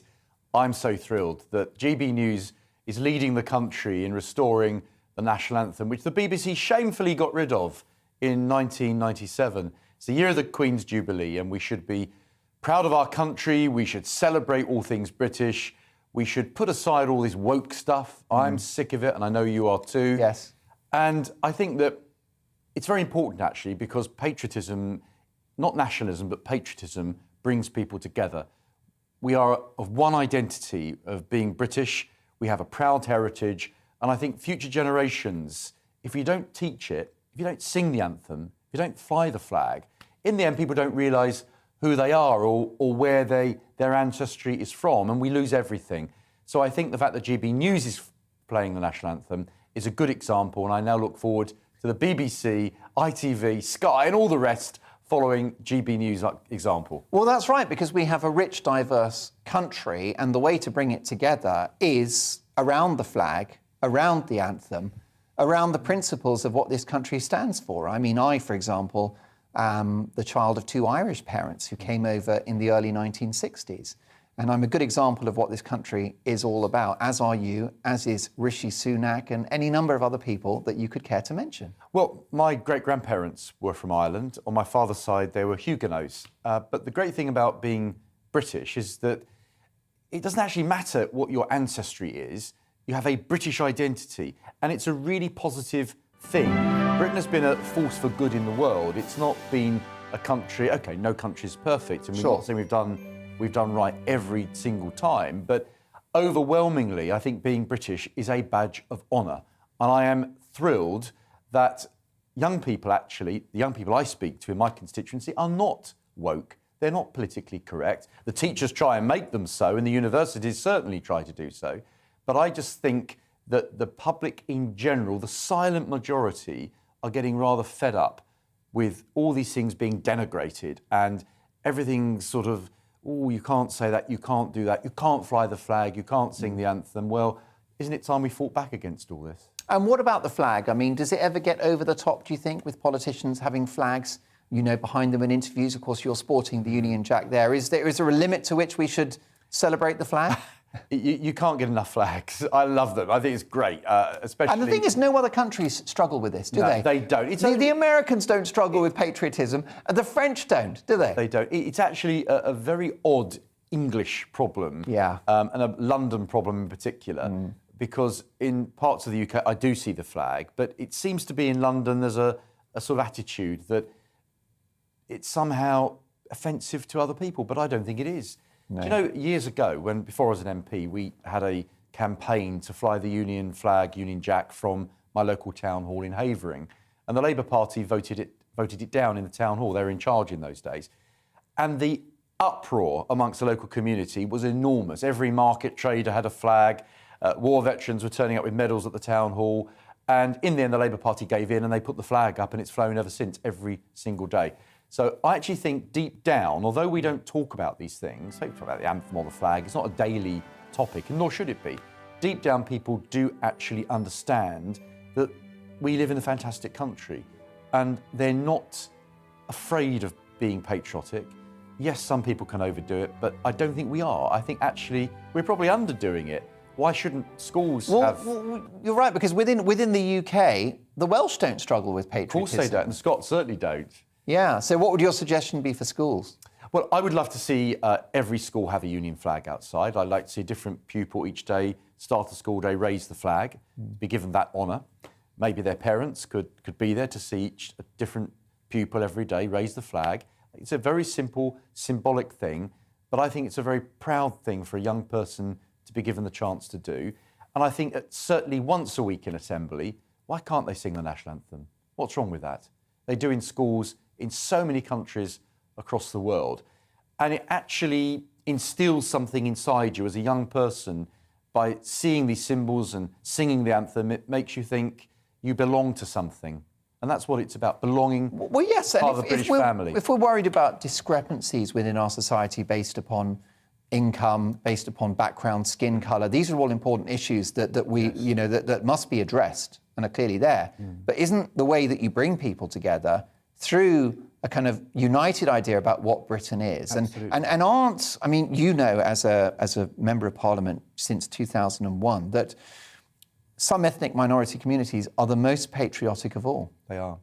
Do you know, Mark, you've hit something there, because actually it brings us all together. And if you divide people up by background, colour, religion, whatever difference you can find, and my goodness, the left seem to find every difference possible to divide people, I think that we need to find ways of uniting people. And the one thing that does unite, it should unite everybody, is the loyalty to our country and appreciation of our nation's achievements, our proud history, our monarchy, our constitution, and the incredible things we've done as a nation over the centuries, which most countries would just envy what we've achieved.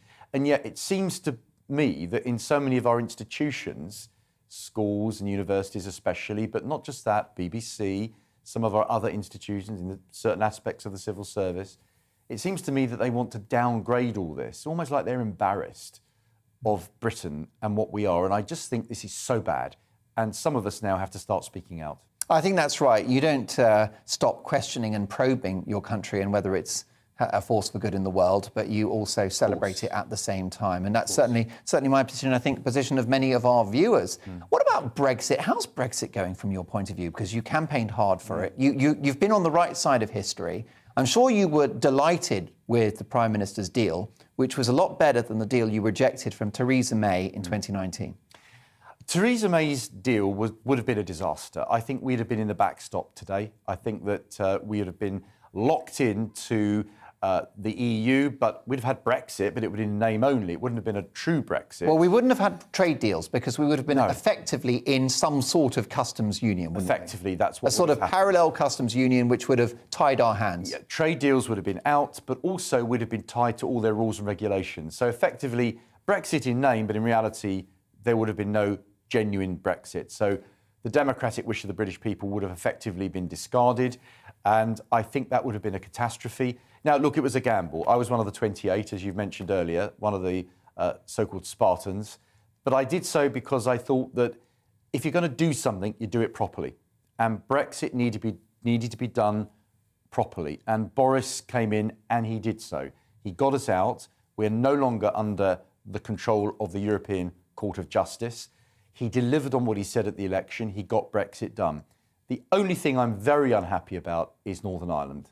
That has not gone well. It's been a total letdown from what Boris thought. He thought it was an arrangement that would be light regulation, just to make sure nothing bad is going on, and we can keep the border free. Of course, the EU have politicised the whole thing. Yeah. They've weaponised it, haven't they? With overzealous checks. Completely. And this is about the transport of goods from one part of the United Kingdom to another. Now, no organisation, international organisation or institution has ever tried to divide a country like that before. It's awful, frankly, and it's shown the EU... It's unconscionable, isn't it? Totally, and it's shown the EU up to be what it really is. It's quite a hostile organisation, and particularly Mr Macron and the people in Brussels, they want Brexit to fail.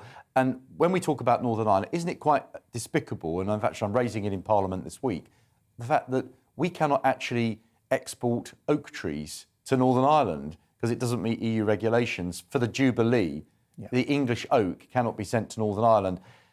That says it all. Frankly, it's a nonsense, and we have to revoke this protocol as quickly as possible, unless the EU come to us with a sensible plan to have very light regulation that has no impact on businesses either side of the Irish Sea.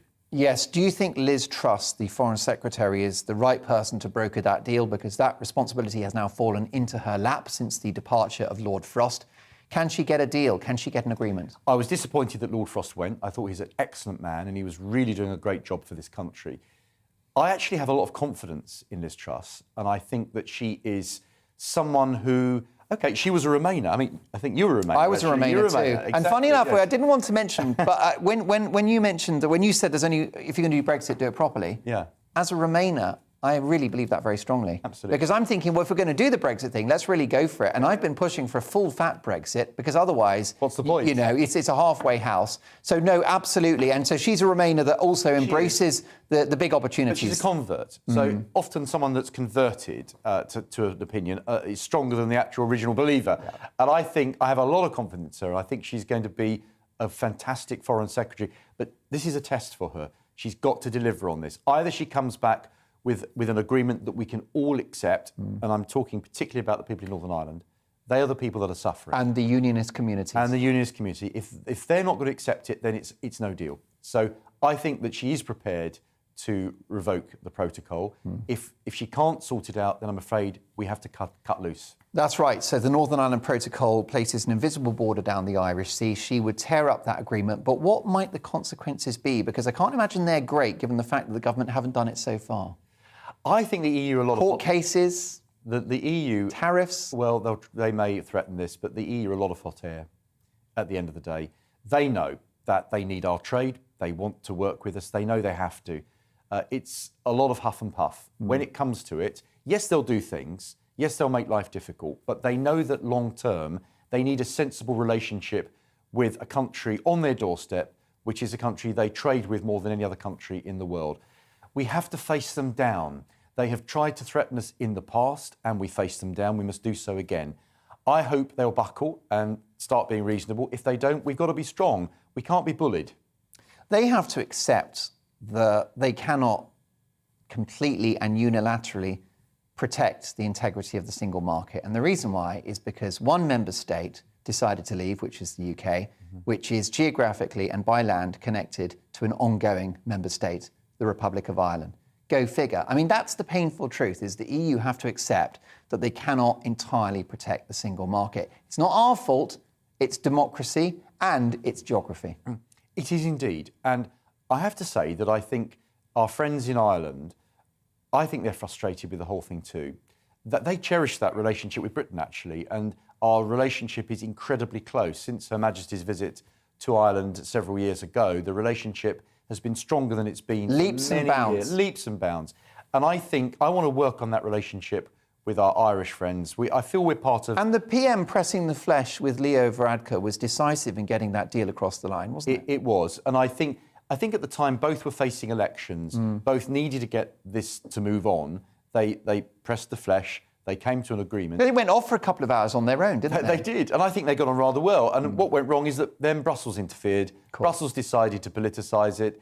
And I think a lot more energy needs to be put in our relationship with Ireland, because I think we're part of a wider family within these islands. I do a lot of work with our Irish friends, and I want Britain to take that relationship more seriously in future. Well, so we should. I can't agree more. So tell me about Boris. Can he survive? He certainly can survive. I've watched prime ministers now since I was a teenager, and they've all had... Who was your first prime minister that when you got interested in politics? Well, you can guess. I'm looking at you. I'm thinking Tony Blair.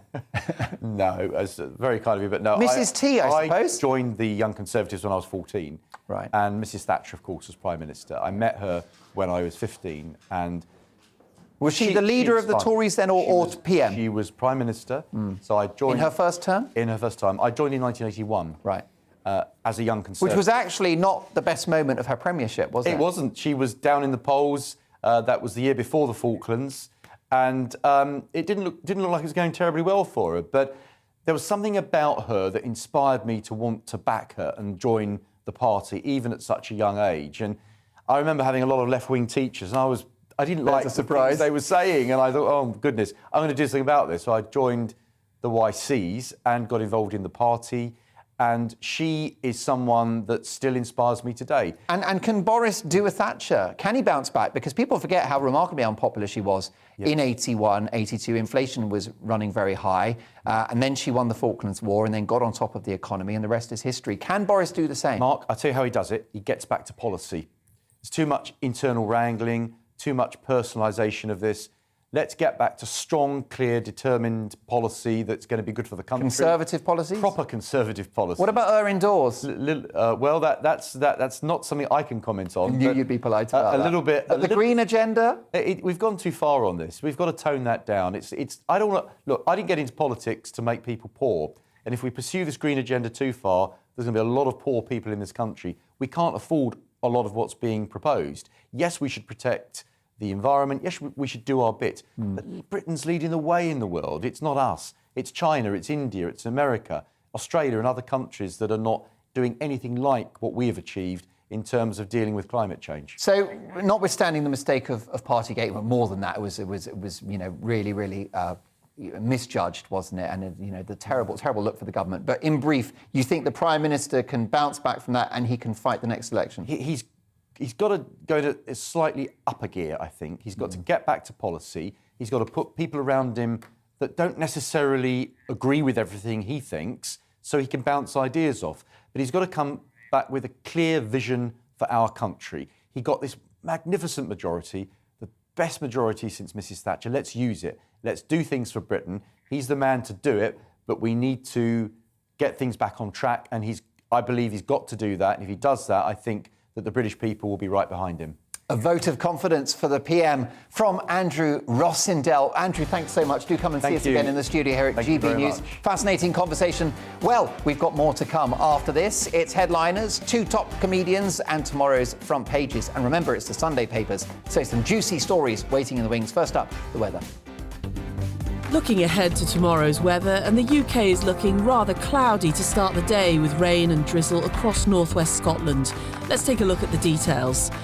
Across the southwest, it will be a generally overcast morning tomorrow, though there will be some clear spells, a widely cold start with a local frost where skies have cleared overnight.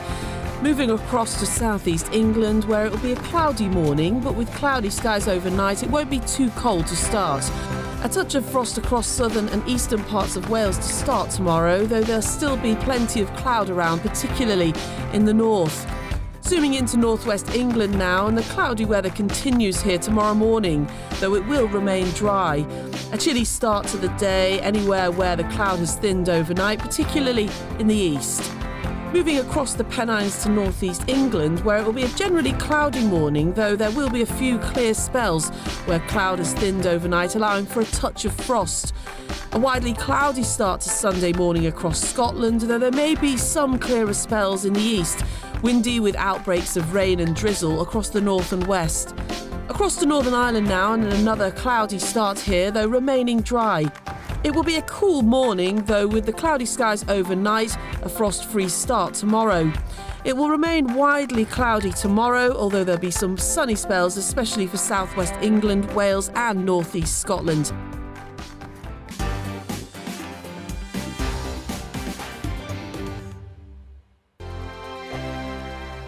Hello there, I'm Eamon. And I'm Isabel. And you're watching the GB News digital stream across the United Kingdom. And around the world. If you're here in the UK, you can also watch us on your TV screen. GB News is Freeview channel 236. On Sky, we're channel 515. 626 on Virgin Media. Just remember, you might need to retune your TV to watch the channel. Yeah, and if you are doing that, find out more about retuning by going to gbnews.uk. Join my show Farage, 7 p.m. till 8 p.m. Monday through Thursday, and there you will get opinion, analysis, debate, and I'll cover stories that nobody else dares to touch. And then for the last 15 minutes, talking pints. We're over a drink. We have a civilized conversation with someone. We very often disagree, but we do it in a grown-up way. Come and join me on Farage.